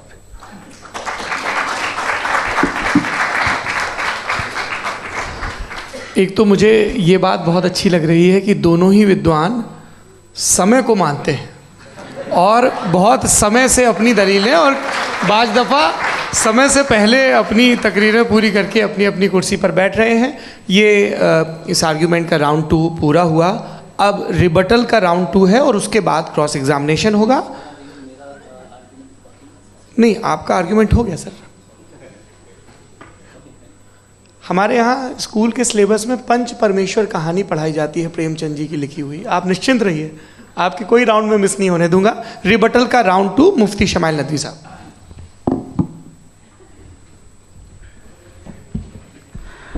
असल में जो हकीकी प्रॉब्लम है, असल प्रॉब्लम है वो ये है कि जावेद साहब के पास कॉन्सेप्ट ऑफ गॉड क्लियर नहीं है। इन्होंने कहा कि कायनात से पहले खुदा तो था, तब भी तो टाइम होगा। ये टाइम कायनात का हिस्सा है। हम खुदा, उस खुदा को मानते हैं नेसेसरी बीइंग का टाइमलेस होना ज़रूरी है, चूँकि वो टाइम का क्रिएटर है। जब उसने टाइम को क्रिएट किया तो वो खुद टाइम पे कैसे होगा? उसने जब स्पेस को क्रिएट किया तो खुद स्पेस में कैसे होगा? अगर वो टाइम एंड स्पेस को पहले से ही उसका पाबंद है तो फिर किस चीज़ को उसने क्रिएट किया? लिहाजा ये सवाल गलत है कि खुदा था तो टाइम होगा। बिल्कुल नहीं, टाइम के पाबंद हम है, खुदा नहीं है। हम फिजिकल वर्ल्ड से ताल्लुक़ रखते हैं, वो मेटाफिजिकल रियलिटी है। दूसरी चीज़ इन्होंने मिसाल दी कि चाय की केतली हवा में घूम रही होगी, और पता नहीं शायद वो बर्टन रसल का उन्होंने हवाला दिया। बहरहाल यही प्रॉब्लम है। प्रॉब्लम यही है कि हम चीज़ों के दरमियान डिफ्रेंशिएट नहीं कर पाते हैं। ये जो आपने मिसाल दी ये इमेजिनेशन है, और मैं जो साबित कर रहा हूँ वो लॉजिकल नेसेसिटी है। आप इमेजिन करने आए तो कुछ भी करें, जुपिटर में पिंक एलिफेंट होगा, यूनिकॉर्न होगा, करें, उससे कायनात पे क्या फ़र्क पड़ता है? उससे आप लॉजिकल नेसेसिटी साबित नहीं कर सकते। मैं तो उस प्राइम कॉज की बात कर रहा हूँ, उस नेसेसरी बीइंग की बात कर रहा हूँ जिसके बगैर इस कायनात का एग्जिस्टेंस मुमकिन नहीं है। दूसरी चीज़, मजहब को साइंस चैलेंज करती है वगैरह वगैरह, ये हमारा टॉपिक ही नहीं है। मैं इस पर बात करूँगा तो फिर मेरा वक्त चला जाएगा। मजहब के ऊपर चूँकि हमारी डिस्कशन नहीं है, साइंस को मजहब और बिलखुसूस मैं और हमारा वर्ल्ड व्यू कम अज़ कम साइंस को पीछे नहीं करता है, साइंटिज़म की मजम्मत करता है। इसकी वजाहत मैंने पहले कर दी। दूसरी चीज़ इन्होंने कहा वर्ल्ड का नक्शा लीजिए, वर्ल्ड मैप लीजिए, 2 अलग अलग जगह की। हज़रत मैंने ये होमवर्क किया था और मैंने मिडिल ईस्ट का एक नक्शा लिया और यूरोप का एक नक्शा लिया। ये मजहबी इलाका और ये लिबरल और एथीस्ट इलाका।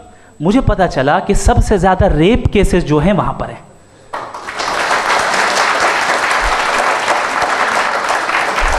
मुझे ये पता चला यूएन की रिपोर्ट के मुताबिक, मैं ये अपने घर से नहीं लेके आ रहा, कि जो वर्किंग वुमेन है यूरोपियन कंट्रीज में, उसमें 81% वुमेन सेक्सुअल हैरेसमेंट का वर्क में शुमार हो रही है। ये मिडिल ईस्ट में नहीं हो रहा है, वो मजहबी लोग हैं इसलिए नहीं हो रहा है।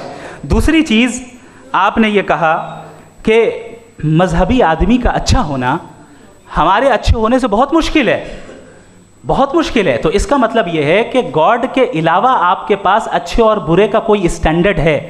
मैं चाहूँगा कि कन्वर्सेशनल स्टाइल वाली डिस्कशन और सेगमेंट पे इसी पे बात कर लेते हैं। Thank you very much.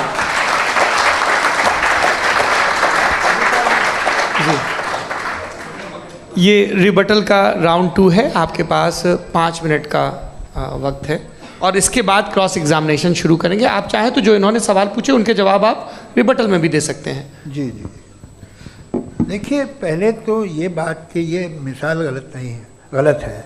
इन्होंने पहले ही हमको डिसार्म कर दिया।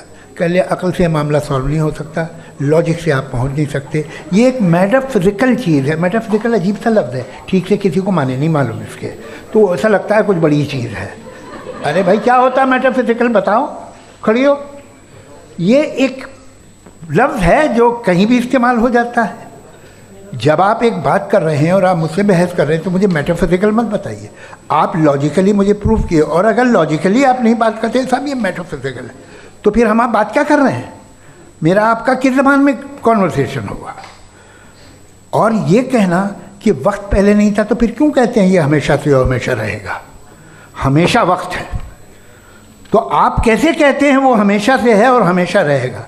हमेशा का मतलब है कोई वक्त, अगर वक्त ही नहीं है तो हमेशा कैसे? बाहर वो रहेगा। अब मैं ये देखता हूँ, आपने कहा ना कि वहाँ रेप ज़्यादा होते हैं, तो हम एक बात देखते हैं कि ये दुनिया जिस पे वो कादर मुतलक है, जिसकी मर्ज़ी के बगैर पत्ता भी नहीं हिलता, ओमनीपोटेंट है, ये दुनिया चल कैसे रही है? और इस दुनिया का हाल क्या है?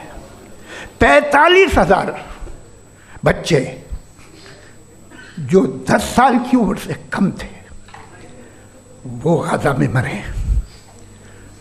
भूख से काला हांडी में बच्चे मरते हैं और डिप्थेरिया से मरते हैं।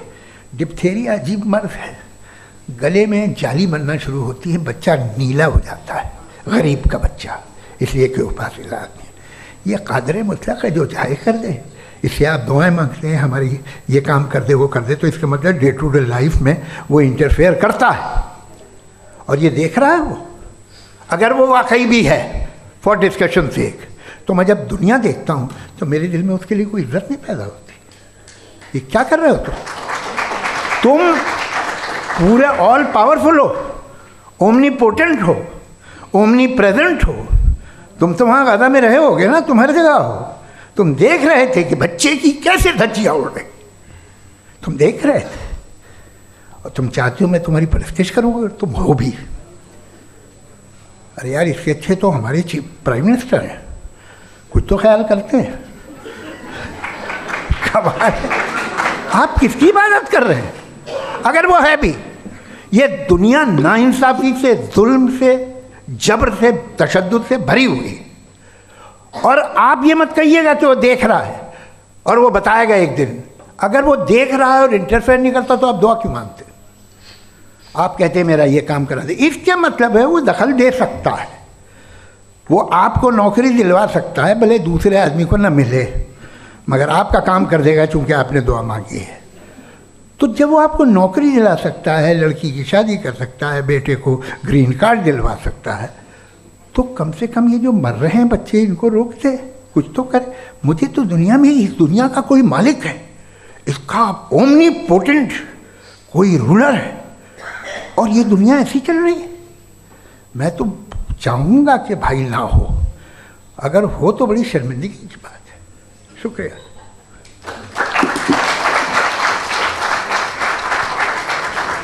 देवियों और सज्जनों, इस बहस के 2 राउंड और 2 रिबटल पूरे हो चुके हैं।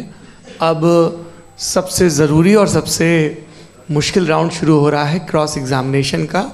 अब इन विद्वानों की सज्जनता की एक परख भी होगी और वक्त हमने 16 मिनट का तय किया है। पहला सवाल आप पूछना चाहेंगे? जी बिल्कुल। पहले बोले भी आपकी आप माइक ले लीजिएगा हाथ में, ये नीचे से ऑन कीजिए। जी मैं बोलता हूँ, ये दाएं हटा सकते हैं क्या हम थोड़ा क्विकली? दाएं पीछे कर दीजिए बस थोड़ा सा, है, ताकि ये जो दाएं बाएं लोग बैठे हैं इसे हटा ही दीजिए। अब हम वहाँ तो जाने वाले नहीं, आराम से आराम से दोनों तरफ से हटा दीजिए।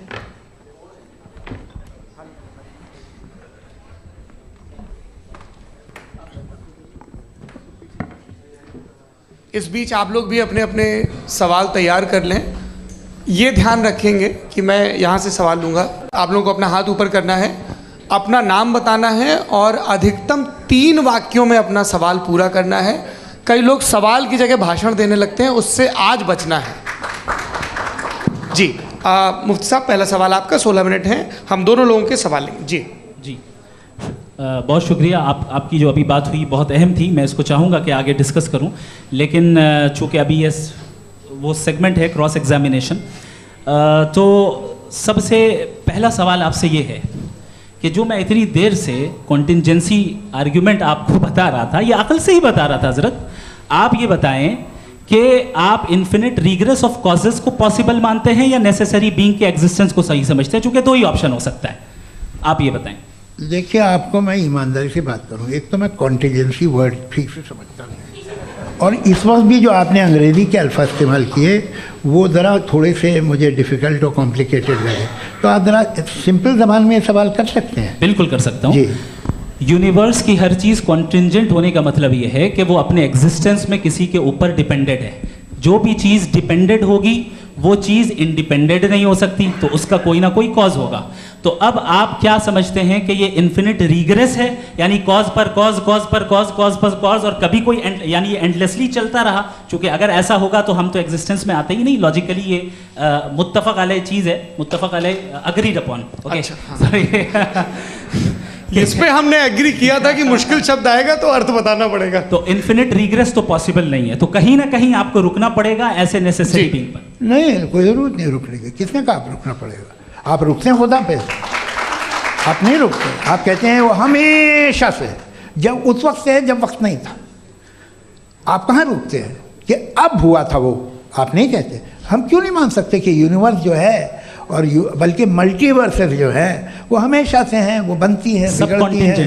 एक हमारे यहाँ एक चीज़ है ब्लैक होल, वो समेट लेता है वापस, फिर ब्लास्ट होता है, फिर फैल जाता है, और इसमें हमारी तो खैर कोई औकात ही नहीं है इंसान की। एक छोटे से ज़र्रे पे हम 50-60 साल की उम्र रखते हैं, जो करोड़ों अरबों साल की कायनात है उसमें, और पैदा भी नहायत ही बेहुदा वजह से हुए थे। तो इसमें ये सोचना कि इसकी वजूहात और ये क्यों है, ये डिपेंडेंट है, ये हम देख रहे हैं, क्या मालूम। आप सोचिए कि ये जो फैल रही है कायनात, ये कहाँ फैल रही है, ये कहाँ जा रही है, और ये फैल क्यों रही है? अरे बना ली थी तुमने, रुको भैया, हाँ काफ़ी है। ये फैल क्यों रही है? ये और कौन सी कायनात जिसे मैं दूरबीन से देखता हूँ तो 2 बिलियन लाइट ईयर पे है, उससे मेरा कोई वास्ता ही नहीं है। 2 बिलियन ईयर यानी अगर मैं 80,000 माइल्स पर सेकेंड से चलूँ तो 20 करोड़ साल में वहाँ पहुँच जाऊँगा। इसकी ज़रूरत क्या थी? ये दुनिया, ये कायनात तो इंसान अशरफुल मखलूक़ात के लिए बनाई गई ना। तो ये सब ये टर्म समझ में नहीं आया, इसमें कोई ख़ास समझने वाली बात थी भी नहीं। ये जो अल्टीमेट कहा यह जाता है कि ये जो पूरी यूनिवर्स है, ये जो दुनिया है, ये इंसान के लिए बनाई गई। अच्छा, ये सब इंसान के लिए। क्यों साहब, सही है ना? बिल्कुल, लेकिन इसका ये मतलब नहीं कि किसी चीज के पीछे रीजन आपको नहीं पता तो रीजन नहीं है, इसे कहते हैं नहीं, मुझे नहीं पता, लेकिन मेरी जिम्मेदारी नहीं है। वो बिल्कुल सही कहा था उसने, बर्टन रसल ने। आपने उसे मजाक में टाल दिया कि भाई आप एक दावा कर रहे हैं, मैं क्यों कहूँ कि ये गलत है दावा? आप प्रूफ कीजिए, मेरे पे जिम्मेदारी ही नहीं है, मैंने थोड़ी कहा है। आप प्रूफ कीजिए कि ये सही है। आप आर्ग्यूमेंट ऑफ कॉन्टिंजेंसी का जवाब ही नहीं दे रहे हैं। पूछना चाहेंगे आप सवाल पूछना चाहेंगे मुफ्ती साहब से, क्योंकि ये क्रॉस एग्जामिनेशन का दौर है। आप जैसे पहले बोल रहे थे फेथ को लेके कुछ, मैं ये पूछना चाहूँगा कि खुदा ने जो भी रेवल्यूशन किए हैं, एक मज़हब के लिए बहुत से मज़हबों में किए हैं, अलग अलग रेवल्यूशन है। कहीं कुछ एक बातें हैं, कॉन्ट्रडिक्शन भी है आपस में, कहीं कुछ आप कर सकते हैं, कहीं कुछ नहीं कर सकते। ऐसा नहीं है कि सबकी कोड ऑफ मॉरल एक है। तो ये किस्सा क्या है? अब आप ये देखिए कि मुझे कभी कभी लगता है कि ये जो फुटबॉल फाइनल होता है, लाखों लोग होते हैं, फिर वो टीवी कवर कर करोड़ों लोग, अगर उसमें खुदा की एक बूमिंग आवाज़ आ जाती, मैं गॉड हूँ, तो सारे लोग अभी सुन लेते और टीवी पे भी सुन लेते, किस्सा ख़त्म होता। ये इतनी राजदारी क्या है कि तुम सामने कुछ तो सबूत दे दो हमें सॉलिड। ये कह रहा साहब ये यूनिवर्स कैसे बनी, इससे मसला क्या हल होगा? मैं पूछूंगा आपसे खुदा कैसे बना? क्यों नहीं पूछूंगा कैसे बना? बल्कि वो तो कायनात से कहीं ज़्यादा इंटेलिजेंट है, कायनात से कहीं ज़्यादा कॉम्प्लेक्स। जी वो हमेशा से है, आप कहेंगे मैं मान लूँगा। अच्छा, दोयम वो कादिर मुतलक, यानी कादिर मुतलक का मतलब ओमनीपोटेंट, वो जो चाहे कर सकता है। आपको नौकरी दिलवा सकता है, आपकी अच्छी जगह शादी करवा सकता है, आपके पड़ोसी आपका मुकदमा हरवा सकता है, आपको जिता सकता है, सब काम करता है। थोड़ा सा माइक क्लोज जी। वो इस दुनिया को चला कैसे रहा है, ये दुनिया कैसे चल रही है, आपको इस पर हैरत नहीं होती? या क़यामत के बाद कभी एक जस्टिस होगा, जब ये बच्चा मर चुका होगा जिसकी धज्जियाँ उड़ गई बम से, इसको इंसाफ मिलेगा तब? अच्छा, अब जवाब दूं? हाँ दीजिए। मैं वही इसीलिए आप की तरफ आता। सबसे पहले आपने रेवलेशन और स्क्रिप्चर्स की बात की, इस पे मैं बात कर सकता हूँ लेकिन आज नहीं करूँगा चूँकि वक्त कम है, कभी और इस पे डिस्कस करेंगे। मैं तैयार हूँ उस पर भी बात करने के लिए। ये अभी से राउंड 2 की भूमिका तय हो रही है। Does God exist round 2? जी, चूँकि आज गॉड के एग्जिस्टेंस पे बात है तो मैं उसी के रिलेटेड जो है आपके सवालात को एंटरटेन भी करूँगा और मैं भी पूछूंगा। आपने कहा कि आपने साबित ही नहीं किया, जबकि आर्ग्यूमेंट ऑफ कॉन्टिजेंसी बुनियादी आर्ग्यूमेंट है। आप मुझे कॉन्टिजेंसी का मतलब बताइए, आपका मतलब क्या कॉन्टिजेंसी?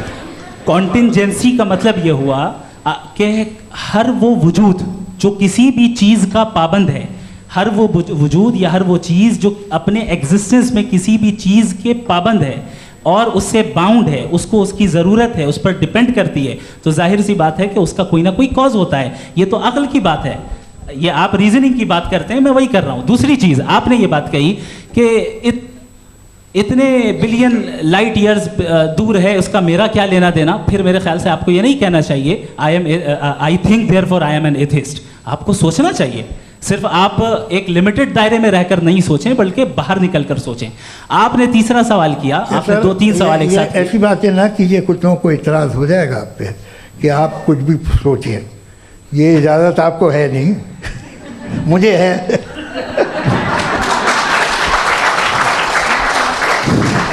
जी, आपने प्रॉब्लम ऑफ इविल के ताल्लुक से सवाल किया और बार बार आप एक लफ्ज़ रिपीट कर रहे हैं कि ओमनीपोटेंट गॉड है, ऑल पावरफुल गॉड है। यही तो दरअसल समझना है कि गॉड का कॉन्सेप्ट क्या है। प्रॉब्लम ऑफ इविल जो है, प्रॉब्लम ऑफ इविल दर हकीकत 2 असम्पशंस पर कायम है। अगर आप इन 2 असम्पशंस को समझ जाएं तो ये प्रॉब्लम नहीं रहेगी, आर्ग्यूमेंट आपको समझ में आ जाएगी कि ये कोलैप्स कर जाता है। पॉइंट नंबर 1, यानी जो आपका सबसे पहला फॉल्स असम्पशन है कि गॉड मर्सीफुल है, ओमनीपोटेंट है, दुनिया में जुल्म हो रहा है। लेकिन आपको ये समझना चाहिए कि हमारे वर्ल्ड व्यू के मुताबिक गॉड सिर्फ ओमनीपोटेंट और सिर्फ मर्सीफुल नहीं है, बल्कि वो ऑल वाइज भी है और वो ऑल नोइंग भी है। उसके हर काम के पीछे हिकमत और विजडम है। ये कोई ज़रूरी नहीं है कि वो हिकमत और विजडम आपको समझ में आए या मुझे समझ में आए। अगर आप जो समझ रहे हैं उसके मुताबिक आप फैसला कर रहे हैं, ये लिमिटेड पर्सपेक्टिव से आर्ग्यूमेंट है। और इस चीज़ को हम अपनी दुनिया में, अपने लाइफ में, डेली लाइफ में इस प्रिंसिपल को एक्सेप्ट करते हैं। हम जब किसी डॉक्टर के पास जाते हैं, डॉक्टर के पास जाकर वो अगर उसने हमें कोई दवाई दी है तो हम ये तो नहीं कहते कि जब तक आपके पास जितना नॉलेज और जितना विजडम नहीं है, आपने क्यों ये दवाई दी है, तब तक हम इस चीज़ को एक्सेप्ट नहीं करेंगे।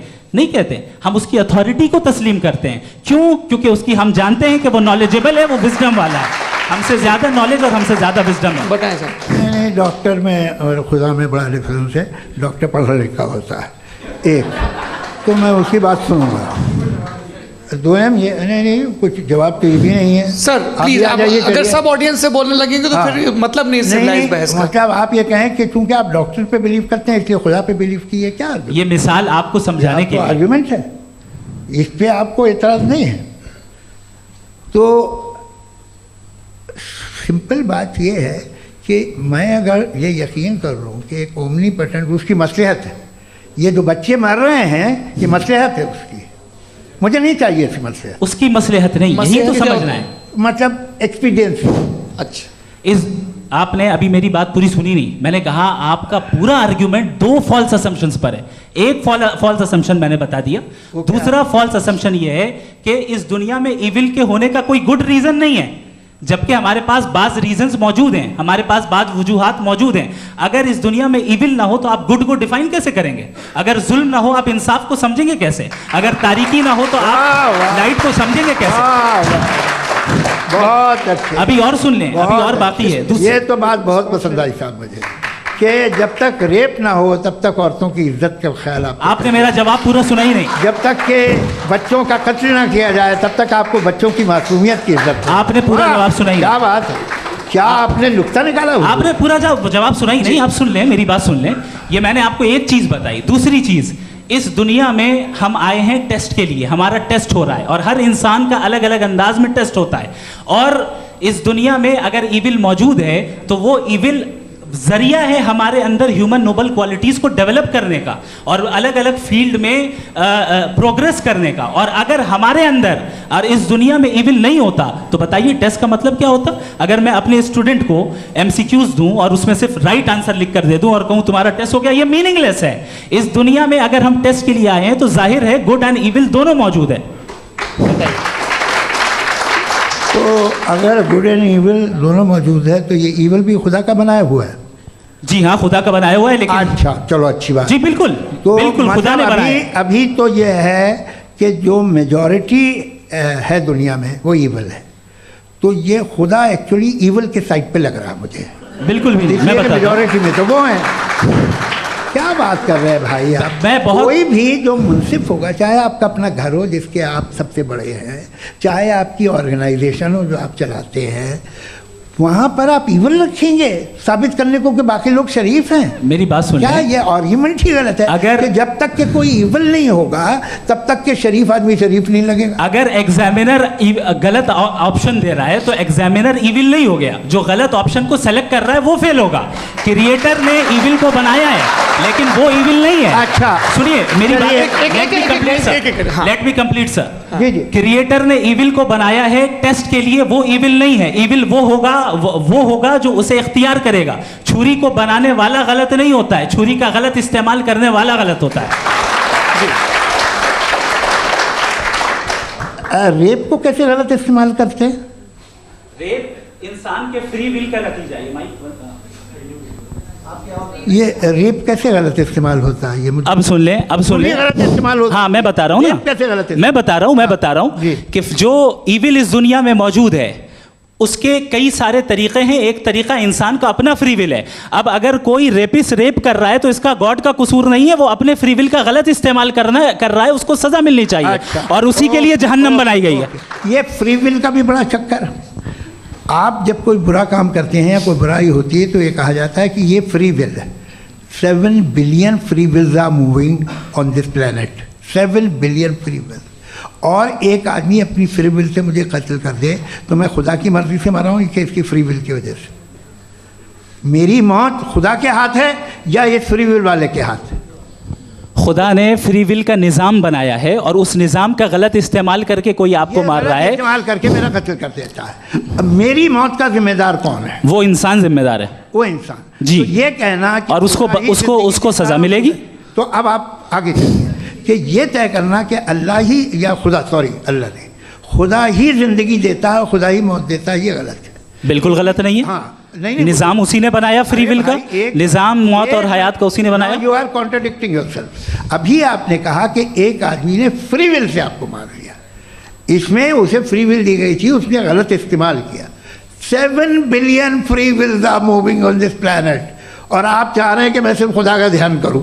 ये 7 बिलियन फ्री विल्स को मुझे लुक आफ्टर करना पड़ेगा कि नहीं? ये तो तबाहियां कर रही हैं और तबाहियां ज़्यादा हो रही हैं। बिल्कुल। तो अगर आप बताएं अगर खुदा नहीं है फॉर एग्जाम्पल, तो आप इविल को कैसे डिसाइड करेंगे? यानी how can you define evil objectively without God? Evil को डिफाइन करिए। देखिए, दुनिया में 2 तरह के जानवर हैं। एक जो अकेले रहते हैं जंगल में और एक जो ग्रुप्स में रहते हैं। ग्रुप में जो भी रहेगा, चाहे वो आपका फाउंडेशन हो, चाहे कोई क्लब हो, चाहे कोई पॉलिटिकल पार्टी हो, चाहे कोई यूनिट हो, उसमें आपको इंटरैक्ट करने के रूल बनाने पड़ेंगे। यानी लोग तय करेंगे। लोग तय करेंगे। अगर लोगों ने ये तय किया कि किसी का रेप करना सही है, आप जस्टिफाई करेंगे? नहीं, आपका फाउंडेशन तो ये हो गया ना कि लोग ही विल डिसाइड करेंगे। नहीं। अरे दुनिया में ऐसे ग्रुप्स हैं जो रेप को जायज़ मानते हैं सर्टन हालात में। मैं डिटेल में नहीं जानूंगा, आप भी जानते हैं। ये जो आईसिस वाले थे जिन्होंने क्या किया था, तो उन्होंने क्या किया उसका खुदा से कोई ताल्लुक नहीं है सर। मैंने सिंपल सवाल किया कि इविल को आप डिफाइन करते कैसे हैं? आइए वापस आइए जी।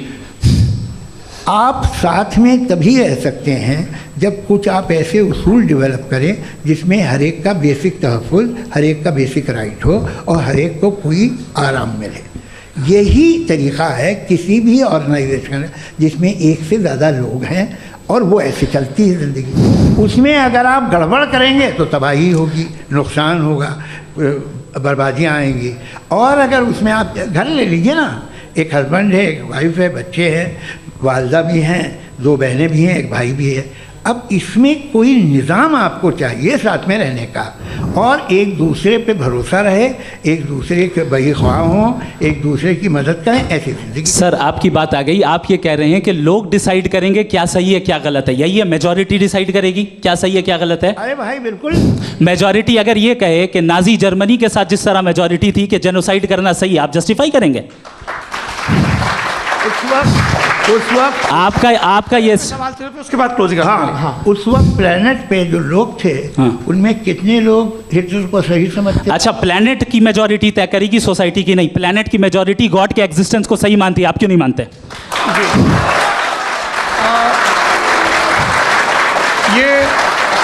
हेलो ये क्रॉस क्वेश्चन का राउंड यहाँ पर समाप्त होता है। और ये बड़ा अच्छा है कि इस तरह से फ्रेगमेंट कर दिया गया है ताकि जो मरकरी ऊपर जा रहा है नीचे जवाब दे दूँ जी। प्लेनेट की ज़्यादातर मेजॉरिटी कुछ दूसरे मजहबों के खुदा को मानती है। आप उन्हें क्यों नहीं? आप तो मेजॉरिटी की बात कर रहे हैं। अच्छा, ये क्लोजिंग आप ये कह रहे हैं इविल और गुड को डिसाइड मेजॉरिटी करेगी, मेजॉरिटी जो कर दे वो सही हो जाएगा। क्लोजिंग इसको जैसा आप ही लोगों ने तय किया है उसी फॉर्मेट को फॉलो कर लेते हैं। हाँ भाई, मैंने तो भले लोगों पे एतबार किया और तब मॉडरेशन तय किया जी। आपके पास 5 मिनट का वक्त है, क्लोजिंग आर्ग्यूमेंट है, उसके बाद हम ऑडियंस से क्वेश्चन आंसर लेंगे जावेद साहब की क्लोजिंग आर्ग्यूमेंट के बाद। ओके, बहुत शुक्रिया जी। हमारा जो टॉपिक है डज गॉड एग्जिस्ट, मैं इस पे इतने एकेडमिक तैयारी करके आया था, मुझे था कि मैंने सोचा था कि कई सारे मैं आर्ग्यूमेंट्स दूंगा, लेकिन वक्त की भी किल्लत और जावेद साहब बार बार इधर उधर चले जा रहे थे तो उसको भी थोड़ा एंटरटेन करना पड़ गया। डज गॉड एग्जिस्ट पे मैं एक ही आर्ग्यूमेंट दे पाया। आर्ग्यूमेंट्स बहुत हैं और डेफिनेटिव आर्ग्यूमेंट्स हैं, और मेरे आर्ग्यूमेंट को किसी एक राउंड में भी इन्होंने एंटरटेन नहीं किया और रेफ्यूट नहीं किया, एक राउंड में भी नहीं, एक राउंड में भी नहीं। और ना ही अभी आपका क्लोजिंग आर्ग्यूमेंट आएगा, नहीं वो बता देना। Argument of contingency sir. अरे मैं आपसे कई बार कह चुका हूँ कंटिजेंसी का मतलब। अब मैं कैसे समझाऊं आपको? आपस में हाँ, आप और कितने आसानी से समझाऊं मैं, मुझे तो नहीं समझ में आ रहा है। आप अपनी आर्ग्यूमेंट ऑफ कंटिजेंसी उर्दू में बोल सकते हैं। हाँ, आप अपनी बात पूरी कर लें जी, आखिरी 4 मिनट। दूसरी चीज, just a minute please ma'am, can I talk? दूसरी चीज ये है कि आपने एक तो इसका जवाब नहीं दिया, दूसरा आपने गॉड के ना होने पर कोई डेफिनेटिव आर्ग्यूमेंट नहीं दिया, सिर्फ मजहब पे बात कर रहे हैं आप। मजहब तो आज हमारा टॉपिक ही नहीं था। आज तो हमारा टॉपिक हो, आप मजहब से ले लेकर आईएस तक चले गए। भाई हमारा क्या ताल्लुक है उससे? We condemn them. और उसका गॉड से क्या ताल्लुक है? अगर कोई गलत काम कर रहा है, किसी ने किसी को कत्ल किया, किसी ने किसी का रेप किया, उसको सजा मिलनी चाहिए। और आपके पास कोई भी rational strong foundation of morality नहीं है।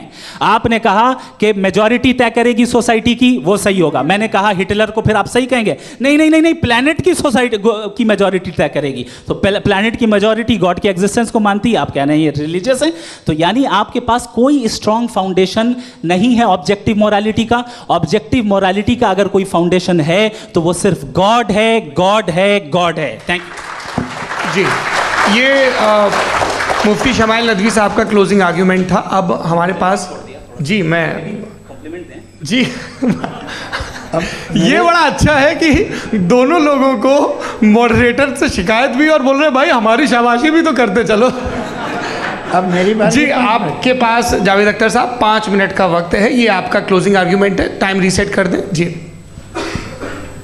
देखिए, बहुत सारी बातें हैं। गॉड का डेफिनेशन दुनिया के किसी भी रिलीजन में है कि वो ओमनीपोटेंट है, ओमनीप्रेजेंट है, he is just, he is kind, he loves you and so on.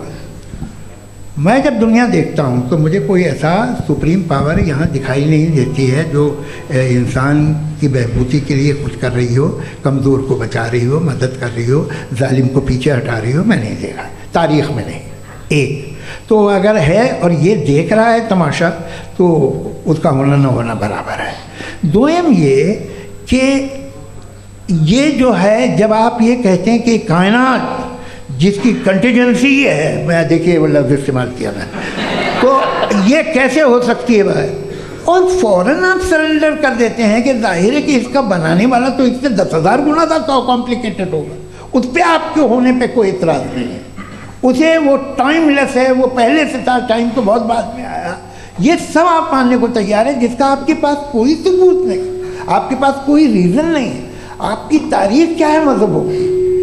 Belief की, जो खुदाओं का बिलीफ है, ये कॉन्स्टेंटली गलत साबित होता रहा है। मतलब आप कहें कि अरिस्टोटल के ज़माने में तो सब जाहिल थे, वो भी इतने ही यकीन से खुदा पे यकीन रखते थे, जो अब नहीं रहा, ये भी नहीं रहेगा, आप लिख लीजिए। और इसके आसार आपको दुनिया में दिखाई देना शुरू हो चुके हैं। ये बहस क्या आज से 100 साल पहले इस तरह हो सकती थी? यहाँ तक तो आपको हम ले आए हैं। तो सर अरे इनको मदद की ज़रूरत नहीं भाई, ये सेल्फ सफिशिएंट आदमी है, आप क्यों इनकी मदद कर रहे हैं? Sir please. तो ये जो है तमाम बातें अपनी जगह हैं। ये एक पैकेज है, आप अकेले, कोई आदमी ऐसा नहीं जो सिर्फ गॉड को मानता हो, उसके साथ बहुत पैराफर्नेलिया आता है, अलग अलग पैराफर्नेलियाज आते हैं। They have always created chaos in the society. मैं तो आपको सीधा ऑफर देता हूँ कि दुनिया में 10 इम्पॉर्टेंट बिलीव्स है, आप एक मानते हैं, 9 नहीं मानते, 9 में आप एथियस्ट हैं, 9 को आप बिल्कुल रीजनेबली मेरी तरह देखते हैं। तो 90 मजहबी आदमी भी 90% एथियस्ट है, वो दूसरे खुदा नहीं मानता, एक खुदा मानता है अपना वाला, बाकियों को कहता है गलत है। अगर आप मानना ही बंद कर दे तो आपका 10% चांस है कि आप सही हैं और 90% चांस है कि आप गलत हैं।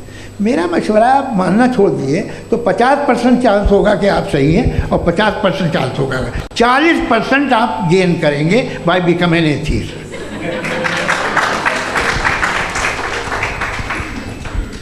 ये एक फरसूदा ख्याल है, ये ख़त्म हो रहा है। हो सकता है मेरी ज़िंदगी में ना हो, लेकिन ये हो जाएगा। जो बातें ये इनको आप मेटाफिज़िकल ये वो ऐसे रिस्पेक्टेबल टर्म दे दिए, ये तो उन लोग के हैं जिन्हें ना फिज़िक्स मालूम थी ना मेटा मालूम था, ये उन्होंने आपको दिए हैं।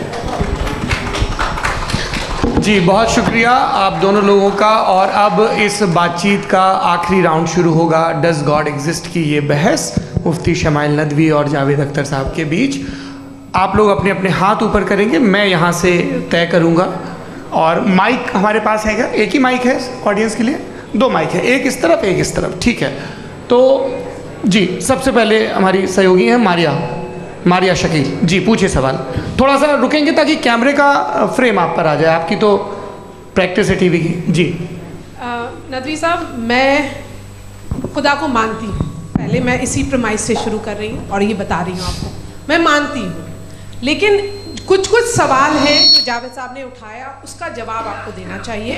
पहला सवाल ये कि गज़ा में सालों से छोटे बच्चे मर रहे हैं, वो उनको, अगर खुदा मर्सीफुल है, हम मानते हैं कि अल्लाह ताला में बहुत ताकत है, तो वो बच्चे क्यों मर रहे हैं? दूसरी बात ये कि अगर कंटिजेंसी की जो आप बात करते हैं, पूरे मुस्लिम ममालिक मिल कर के भी उन गज़ा के बच्चों को क्यों नहीं बचा पा रहे हैं? क्योंकि अगर वो चाहते, क्योंकि अल्लाह ताला उन पर हुकूमत करते हैं, सब पर हुकूमत करते हैं, तो वो उनको क्यों नहीं बचा? जी थैंक यू वेरी मच। बहुत अच्छा किया आपने इस चीज़ को जिक्र कर दिया, मैं इसको और अच्छे से एक्सप्लेन करने की कोशिश करता हूँ। देखें, जहाँ तक आपने कहा कि गज़ा के बच्चों को मारा जा रहा है, देखें 2 वर्ल्ड व्यू है, एक एथीस्टिक वर्ल्ड व्यू, एक थीस्टिक वर्ल्ड व्यू है। बच्चे मर रहे हैं दोनों वर्ल्ड व्यू में, लेकिन हमारा वर्ल्ड व्यू कह रहा है कि रिकॉम्पेंस है, ये कह रहे हैं कि उनका मरना बेकार जाने वाला है, कोई उसका रिकॉम्पेंस नहीं है, चूँकि इनके यहाँ आखिरत और अल्लाह का कोई तसव्वुर या गॉड का कोई तसव्वुर नहीं है। आपने ये सवाल किया कि गॉड मर्सीफुल है, क्यों नहीं रोकता? ये मैंने बताया कि ये मिसकंसेप्शन है लोगों के दरमियान कि गॉड को सिर्फ मर्सीफुल और ओमनीपोटेंट समझते हैं। गॉड के सिर्फ यही 2 एट्रीब्यूट्स नहीं हैं, गॉड के कई सारे एट्रीब्यूट्स हैं, उनमें से अल हकीम भी है, उनमें से ऑल वाइज भी है, ऑल नोइंग भी है। लिहाजा अगर इस दुनिया में किसी को तकलीफ आ रही है और गॉड उसको नहीं रोक रहा है, वो इसलिए नहीं रोक रहा है चूंकि इंसानों को फ्री विल दिया गया है। ठीक इसी तरीके से अगर एक डॉक्टर किसी छोटे बच्चे को इंजेक्शन लगा रहा है, उसे तकलीफ पहुंच रही है, उसके लिमिटेड पर्सपेक्टिव के एतबार से ये गलत हो रहा है और डॉक्टर बुरा है, लेकिन जब आप ब्रॉडर पिक्चर को देखेंगी, आपके और हमारे पास सिर्फ एक पिक्सल है, हमें इतना नजर आ रहा है कि गजा में कत्ल हो रहा है, लेकिन इसके पीछे कितना रिकॉम्पेंस उनको मिलने वाला है, पूरा पिक्चर गॉड के पास है। तो एक पिक्सल से आप पूरे पिक्चर को कभी भी जज नहीं कर सकती। आप इसमें कुछ जोड़ना चाहेंगे? आपको कुछ बोलना है इसमें? भैया आपने बहुत अच्छा जस्टिफिकेशन दिया। या आप वो जो वहाँ के प्राइम मिनिस्टर इजराइल के उन्हें भेजिए, वो बहुत खुश होंगे। आप जस्टिफिकेशन दे देना कि अगर गॉड नहीं है तो बच्चे क्यों मर रहे हैं, आप बताएं। वो ये सवाल पूछ रहे हैं कि अगर आप ईश्वर का अस्तित्व नहीं मानते हैं तो उन बच्चों की मौत को आप कैसे इंटरप्रेट करते हैं? भाई ये दुनिया जो है, जो ताकतवर लोग होते हैं वो एक नाइंसाफ़ी करते हैं। तो ये अच्छा काम है आपके नज़दीक, तो नेचर नाइंसाफ़ी पे मबनी है। अरे मेरे भाई, आप नेचर की कहाँ बात कर रहे हैं, तो इंसान की बात। तो फिर जब मैं इंसान की बात कर रहा था, आप नेचर की बात करने लग गए। क्रॉस एग्जामिनेशन नहीं। हाँ, अब आप मुझे बोलने नहीं देंगे तो अलग बात है, आप बोलिए, मैं मुझे कोई चीज़ जी नहीं, ये क्रॉस एग्जामिनेशन। मुझे बोल तो लेने दीजिए। जी बोलिए। क्या बात ये है कि ह्यूमन सोसाइटी तभी साथ में रह सकती है जब वो मोहब्बत से, एकता से, एक दूसरे के एहतराम करके रहे। इसके अलावा पॉसिबल नहीं है, अकेले तो इंसान रह नहीं सकता। वहाँ पर कुछ लोग हैं जो फाउल करते हैं। वो फाउल हमेशा से तारीख में होता आया है। आज ये हो रहा है, जो हो रहा है बहुत बुरा हो रहा है, बहुत जालिमाना है, बहुत जाबराना है। उसको आप कहें कि ये बच्चों को कॉम्पनसेशन मिल जाएगा या इसकी इंजेक्शन है। इंजेक्शन तो हेल्थ के लिए दिया जाता है। आप ये कह रहे हैं कि ये बच्चों की जो धज्जियाँ उड़ रही हैं ये इंजेक्शन है, ये टेस्ट है, ये टेस्ट है, और उस टेस्ट में उनको ऐसा रिकॉम्पेंस मिलेगा जो आपके तस्वुर के बाहर है। ये आप 3 बरस के बच्चे को बारूद से उड़ा के टेस्ट ले रहे हैं। वाह, वो नहीं ले रहा है, खुदा नहीं उड़ा रहा है, इजराइल उड़ा रहा है जी। ये तो उसको कंडेम अगला सवाल लेते हैं प्रोफेसर पुरुषोत्तम अग्रवाल। मुफ्ती साहब, एक निवेदन आपसे है कि कम से कम थोड़ा सा माइक क्लोज, एक रिलीजियस और फिलोसफिकल कर मैम प्लीज। एक रिलीजियस और फिलोसफिकल ट्रेडिशन है जो ब्रह्मांड को यानी यूनिवर्स को ही अंतिम मानती है। सर्वम खलु इदम ब्रह्मम, this is Chandogya Upanishad, and it completely rules out the existence और नेसेसिटी, आपके शब्दों में necessity of a creator. The creation itself is the creator. तो एक मिनट प्लीज। दूसरा जो सवाल आपने अभी, जो आप बार बार कह रहे हैं कि भगवान विद्वान भी है, वाइज, सब जानने वाला, तो अगर विजडम में दुनिया भर के पापों और अत्याचारों को बर्दाश्त करना शामिल है, तो फिर इसका मतलब ये हुआ कि अगर मैं फ्री विल से उसको अपोज करता हूँ तो ईश्वर की विजडम और मेरी फ्री विल में कॉन्ट्राडिक्शन है। Because when I am opposing whatever is happening in Gaza, then I am opposing the God's will और गॉड्स विजडम। जवाब लेते हैं क्योंकि तो गॉड की विजडम में, एक मिनट सर प्लीज सर, ये एक जुमला, गॉड की विजडम है कि गाजा में जो कुछ हो रहा है वो हो रहा है, मैं उसको अपोज कर रहा हूँ, तो मैं गॉड की विजडम के खिलाफ जा रहा हूँ। एक सवाल। दूसरा ये नहीं, आपने 2 ऑलरेडी। सर आप और सवाल कर लें, लेकिन मुझे 2 जवाब दे। पहले आपने ये कहा, सुनिए मेरी बात सुनिए। इजराइल के गॉड के मुताबिक तुम्हारा ठीक हो रहा है ना? नहीं हो रहा है, सीख नहीं हो रहा है, मैं बता रहा हूँ क्या हो रहा है। आप तशरीफ रखें, मैं बता रहा हूँ क्या हो रहा है। Let me complete please. एक सेकंड गाइस, एक सेकंड। ये देखिए, ऐसा है कि ये सब बड़ा आपस में विचार विमर्श के बाद ये तय हुआ था कि कुछ नियम बना लिए जाएं ताकि एक टाइम बाउंड बातचीत चले। और भाई साहब, आप बड़ा ज़रूरी काम कर रहे हैं लेकिन कैमरे के फ्रेम में आके उस काम को गड़बड़ कर दे रहे हैं। ठीक है गुरु, अब मेरे को कहीं का गुस्सा कहीं निकालना था, सॉरी। नहीं, कोई गुस्सा नहीं है जी। तो प्रोफेसर ने सवाल पूछे, आप उनके जवाब दें, और थोड़ा ये सब लोग थोड़ा ख्याल रखें भाई, सवाल संक्षिप्त रखें जी। आपने 2 सवाल किया। सबसे पहला ये कहा कि हमारे पास ये कॉन्सेप्ट है कि ये यूनिवर्स खुद नेसेसरी बीइंग है, creation itself is the creator. How irrational is this कि मैं एग्जिस्ट करूंगा बाद में, लेकिन अभी एग्जिस्ट कर भी रहा हूं, यानी एक ही टाइम में एग्जिस्ट भी कर रहे हैं, नहीं भी कर रहे हैं। This is not true. दूसरी चीज आपने कहा कि अगर इजराइल में, सॉरी माफ कीजिएगा, Israel doesn't exist, occupied Palestine में अगर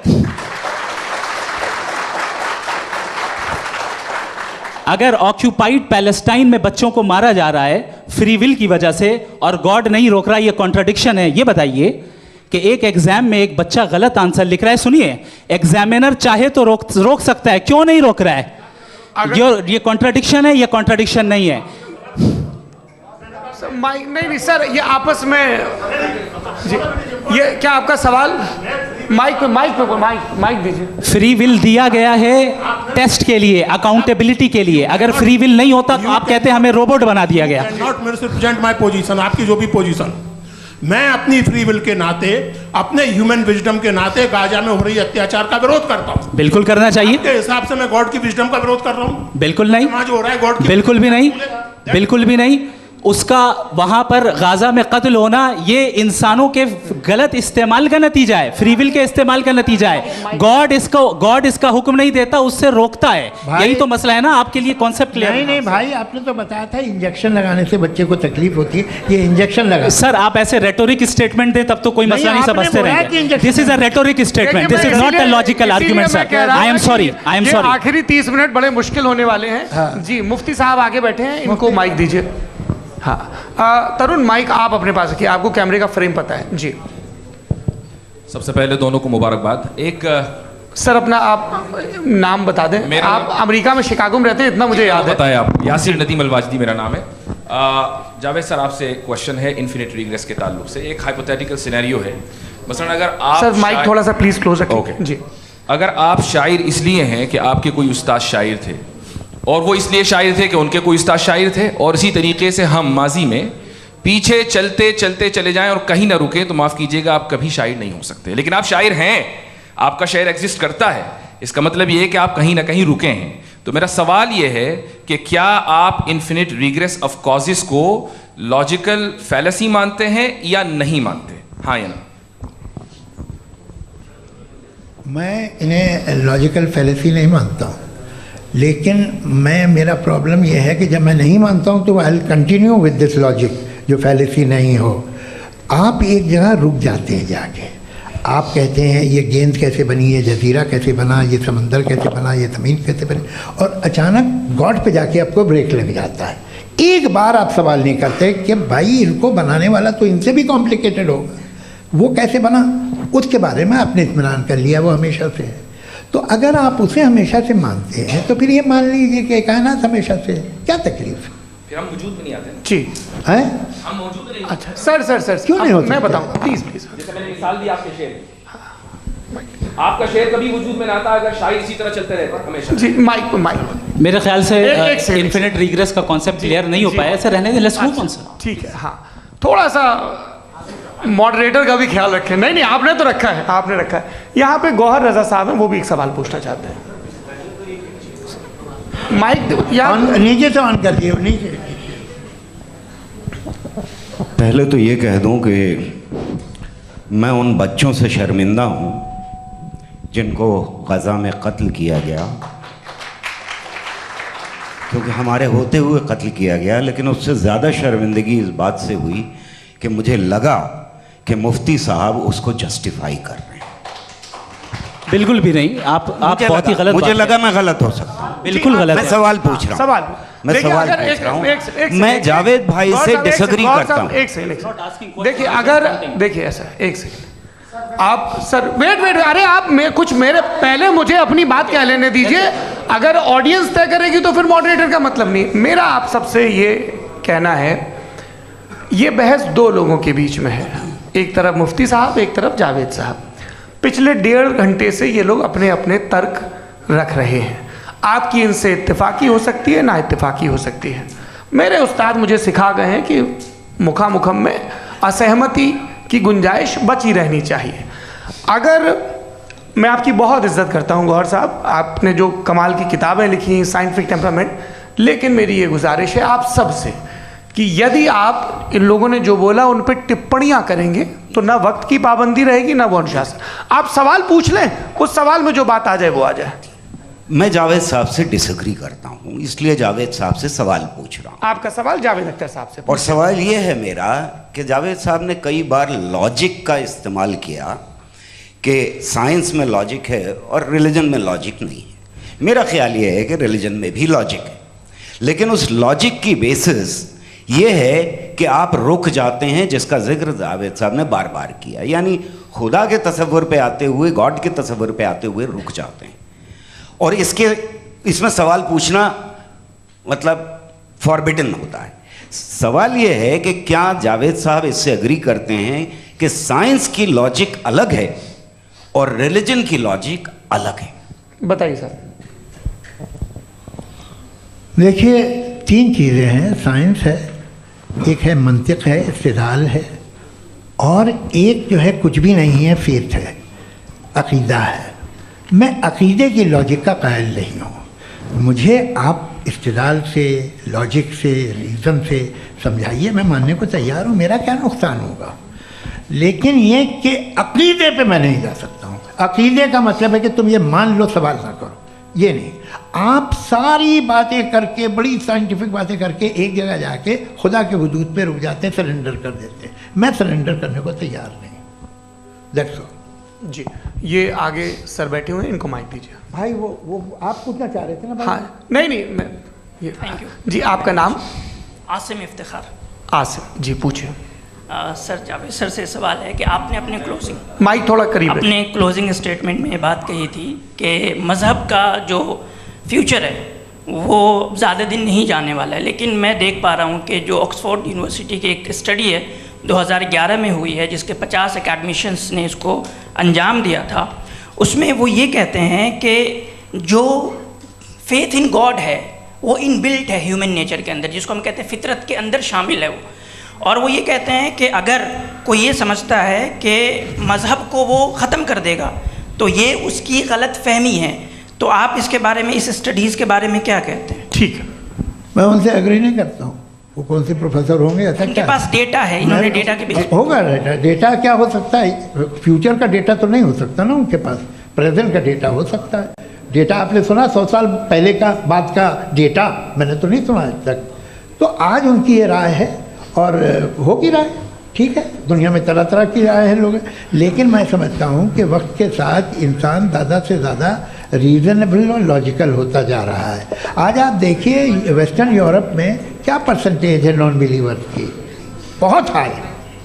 वहाँ चर्च खाली पड़े होते हैं। तो अल्टीमेटली तो इंसान कोई ऐसी बात बहुत अरसे तक नहीं मान सकेगा, चाहे गलत या सही, जो उससे उसके दिमाग को, उसके जहन को, उसकी लॉजिक को अपील न करे। वो कह रहे हैं तो ऑक्सफोर्ड के होंगे, तो कैम्ब्रिज के होंगे, तो मुझे क्या लेना देना। उनका डेटा मुस्तकबिल का नहीं हो सकता है। जी। दीपक, हाँ पूछिए। मैं आऊँगा, अभी पीछे की साइड भी आऊँगा, माइक वहीं भेजूंगा 2-3 साल के लिए। जी जावेद साहब, आपसे सवाल है। नमस्ते। अरे भाई सर, अगर आप ही लोग को तय करना है तो फिर 200 लोग तय कर लें। ये एक साहब नहीं sir, please don't do this sir. Everybody has a right sir, but we can only take selected questions. No sir, अरे ये यंग लोग भी हैं तो इनकी ये अब उतने यंग, भाई आप यंग हैं कि नहीं हैं? वो कह रहे हैं वो भी यंग हैं साहब, आप उनकी नौजवानी पर दावा उनको ही करने थे। हाँ मुफ्ती साहब, आप यंग, हाँ पूछे। अरे भैया सर, मेरा सवाल ये है, कुछ इनसे भी तो पूछो। जी नहीं, बस आपसे एक सवाल है। जैसे थीस्टों के पास अपने जो ईश्वर को मानते हैं उनके पास अपने सोशल गेट टुगेदर्स हैं। 5 रोज़ा क्रिसमस आने वाला है, होली है, दिवाली है, ईद है। एथिस्ट क्या ऑफर कर रहे हैं? मतलब मैं इनकी दुकान से बोलूँ, मैं आना चाहता हूँ उस तरफ, पर मैं अट्रैक्ट नहीं हो पा रहा हूँ। मैं सोशल गेट टुगेदर्स क्या है आपके पास? वो ये कह रहे हैं कि जो धार्मिक लोग हैं, अलग अलग धर्म के लोग, उनके उत्सव त्योहार, कॉन्ग्रेगेशन बहुत हैं। अब आपको मैं एक सुनाता हूँ, यहाँ हिस्टोरियन भी बैठे हैं।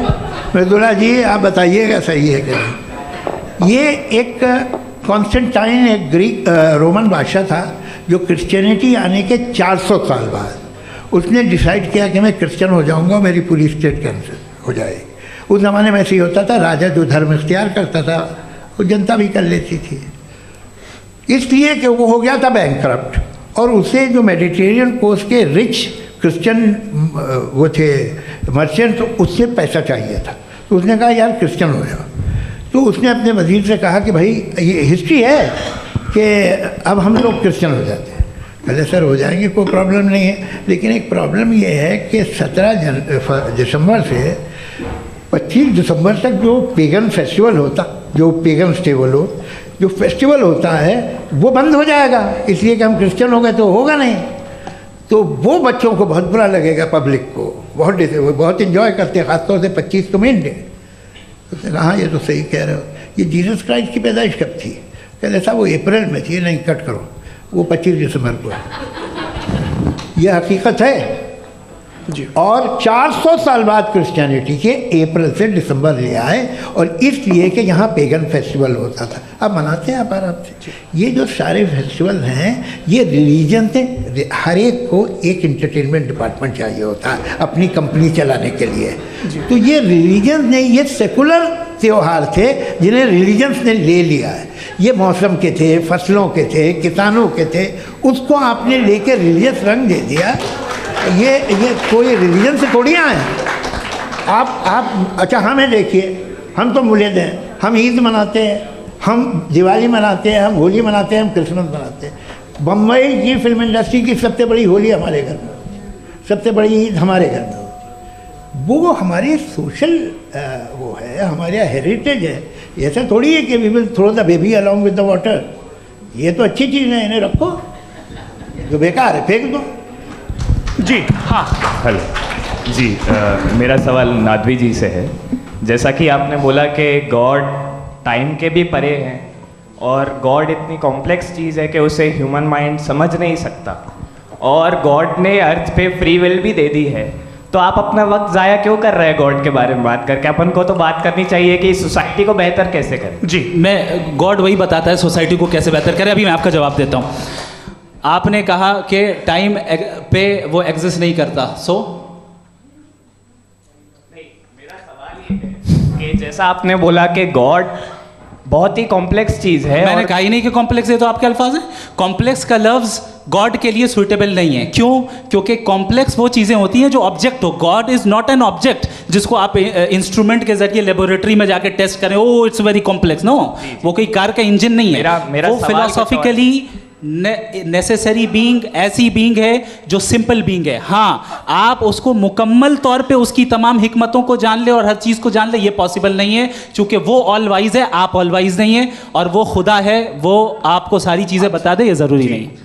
मेरा सवाल ये नहीं था, मेरा सवाल ये था कि जब गॉड इतना परे है इस दुनिया से कि उसने अर्थ पे फ्री विल भी दी है, हम सब ह्यूमंस की फ्री विल है, और जो सोसाइटी में हो रहा है वो अपन लोग डिसाइड करेंगे, तो अपन लोग डिसाइड नहीं करेंगे ना, अपन लोग डिसाइड नहीं करेंगे। गॉड जो है, गॉड ने वो उसकी ज़ात, उसकी एग्जिस्टेंस टाइम एंड स्पेस से परे है, लेकिन वो हमारा टेस्ट ले रहा है और उसी गॉड ने हमें बताया कि तुम्हें क्या करना है क्या नहीं करना है, तो जाहिर उस गॉड की बात सुनेंगे ना हम। जी, वो पीछे एक चश्मा लगाए जो मैम खड़ी हैं, उनको दीजिए। हाँ, आप जी जी बिल्कुल आएंगे। देखिए मैं कोशिश कर रहा हूँ सब तरफ जाने की। हाँ, उनको दीजिए माइक। जी,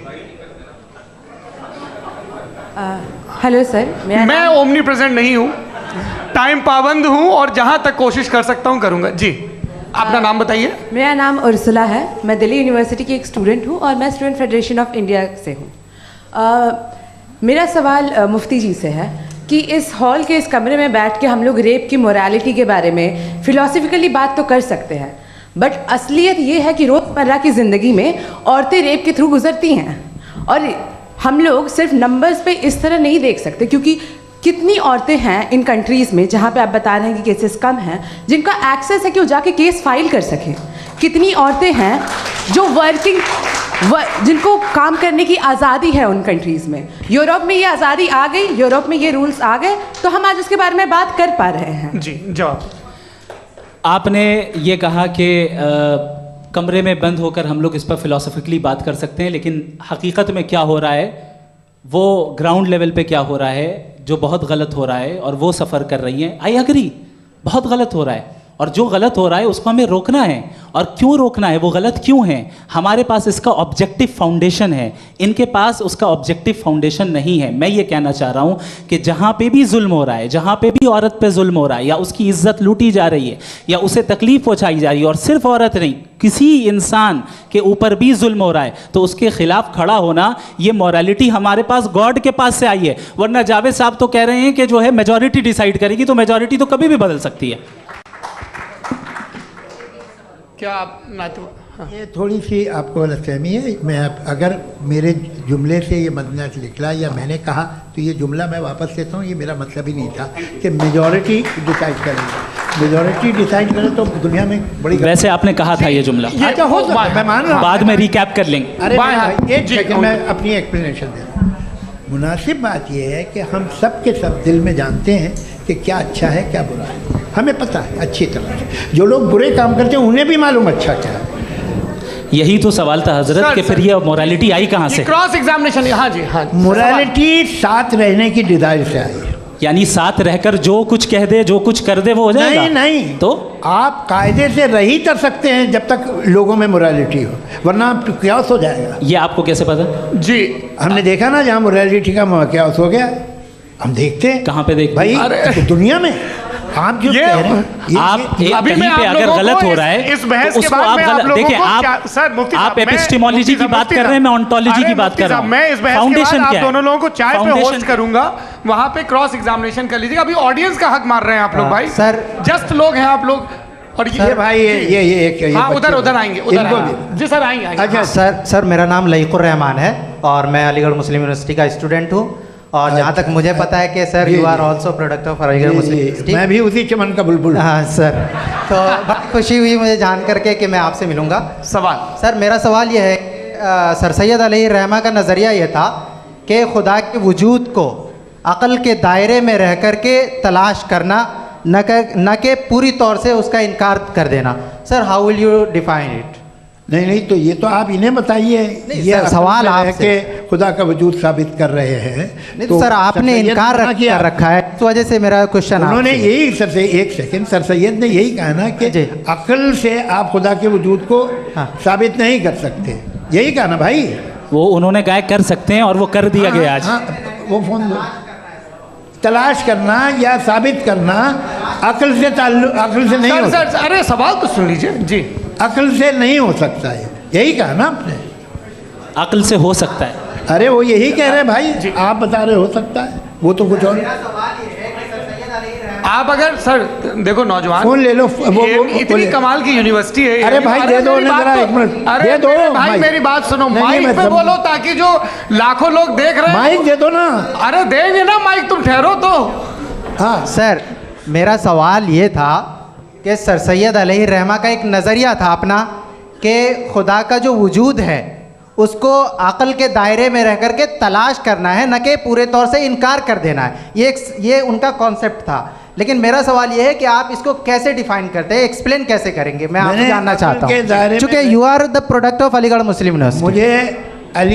मुझे अक़ल के दायरे में रख के मैंने बहुत तलाश की, मुझे मिला नहीं। हाँ ये इधर वो चश्मा लगाए जो, हाँ उनको दे दीजिए। जी फटाफट पूछिए, बस 5 मिनट है, 5 मिनट में खत्म हो रहा है। हाँ अस्सलाम वालेकुम मुफ्ती साहब। एंड मेरा सवाल जावेद अख्तर साहब से। क्या नाम है आपका? अरे भैया सब मुझे पूछ रहे हो। फैज पूछिए फैज साहब। तो मेरा सवाल ये है कि अभी जो एथियस्ट है वो problem of evil argument use कर रहे हैं अगेंस्ट मुस्लिम्स, राइट? कि इस दुनिया में इतना सारा ईवल है और अगेंस्ट मुस्लिम तो यहाँ अगेंस्ट थियस्ट। हाँ थोड़ा सा करेक्ट कर लीजिए भाई। पूरी मशक्कत इसी बात की थी कि किसी एक मजहब पे बात ना टिके। जी तो बेसिकली ये आर्ग्यूमेंट ऐसा है कि इस दुनिया में इतना ज़्यादा ईवल एग्जिस्ट करता है और अगर एक ऑल गुड गॉड है तो वो रोकता क्यों नहीं है? लेकिन इस सवाल में एक हिडन अजम्पशन ये है कि इस दुनिया में ईवल एग्जिस्ट करता है। अब एथियस्ट ये कैसे ऑन्टोलॉजिकली प्रूव कर सकते हैं कि इस दुनिया में ईवल एग्जिस्ट करता है? मैं आपको बताता हूँ, थोड़ा सा समझा। नहीं सर हम लोग इनको सुनने आए। नहीं please don't do that. I want to explain ontology. नहीं हम समझ गए सर, इनको अब जवाब देने दीजिए। अच्छा सवाल पूछ लो। मैं अभी तक क्या था वो मैं थोड़ा सा ऐड ऑन कर लेता हूँ। तुम गुरु, तो हम जब इसका राउंड 13 करेंगे ना तब तुमको स्टेज पे बिठाएंगे। जी तो हाँ जल्दी से। तो देखिए एथियज्म के हिसाब से सब कुछ रैंडमली बन गया है, सब कुछ एटम्स और मॉलिक्यूल्स है। एक पत्थर में और मुझ में सिर्फ इतना फर्क है कि हम लोग एटम्स और मॉलिक्यूल्स का अलग अलग रीअरेंजमेंट है। अब एक पत्थर को कोई इंसान तलवार से 2 टुकड़ों में काट दे या मुझे, according to atheism it is same. There is no evil and good according to atheism. जी अच्छा फैज साहब का सवाल ये है कि हाँ कोशिश भी करते तो इससे गलत सवाल नहीं कर पाते। एक लाइफ फॉर्म है और लाइफ फॉर्म में फीलिंग्स हैं, मतलब लाइफ फॉर्म सुनता है, देखता है, टेस्ट कर सकता है, फील कर सकता है। तो उसकी जो क्वालिटी इस बबल में आ गई हैं वो जानवर में भी है, इंसान में भी है। तो जाहिर है कि उसे कोई तकलीफ पहुंचेगी, तो चूंकि उसके पास वो सेंसिटिविटी है तो मैं करेगा। पत्थर में वो सेंसिटिविटी नहीं है। तो ये क्या सवाल हुआ कि अगर पत्थर को काटा तो पत्थर को तकलीफ नहीं होती, तो आपको काटे तो आपको क्यों तकलीफ हो? बैठ जाइए। जी हाँ अगला सवाल। हाँ पूछे।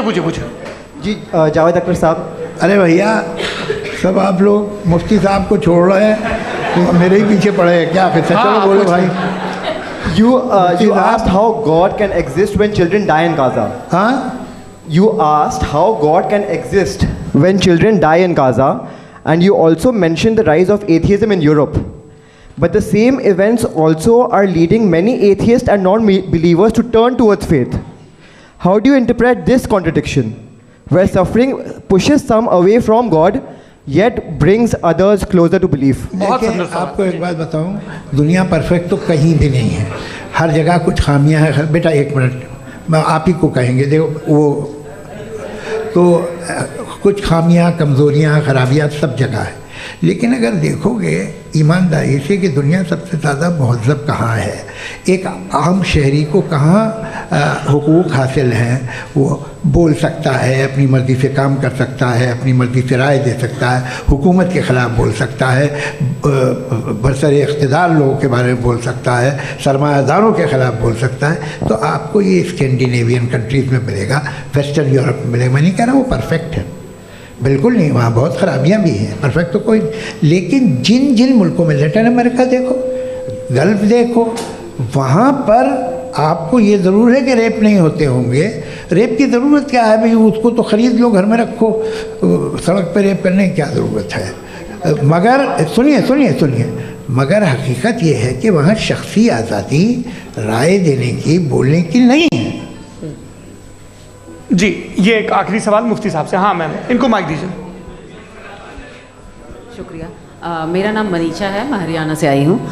मैं मुफ्ती साहब से एक बात पूछना चाहती हूँ। आप बार बार जावेद साहब को कॉन्ट्राडिक्ट तो कर रहे हैं कि आपने ये कहा, लेकिन आप भी अजम्पशंस के बेसिस पे बात कर रहे हैं।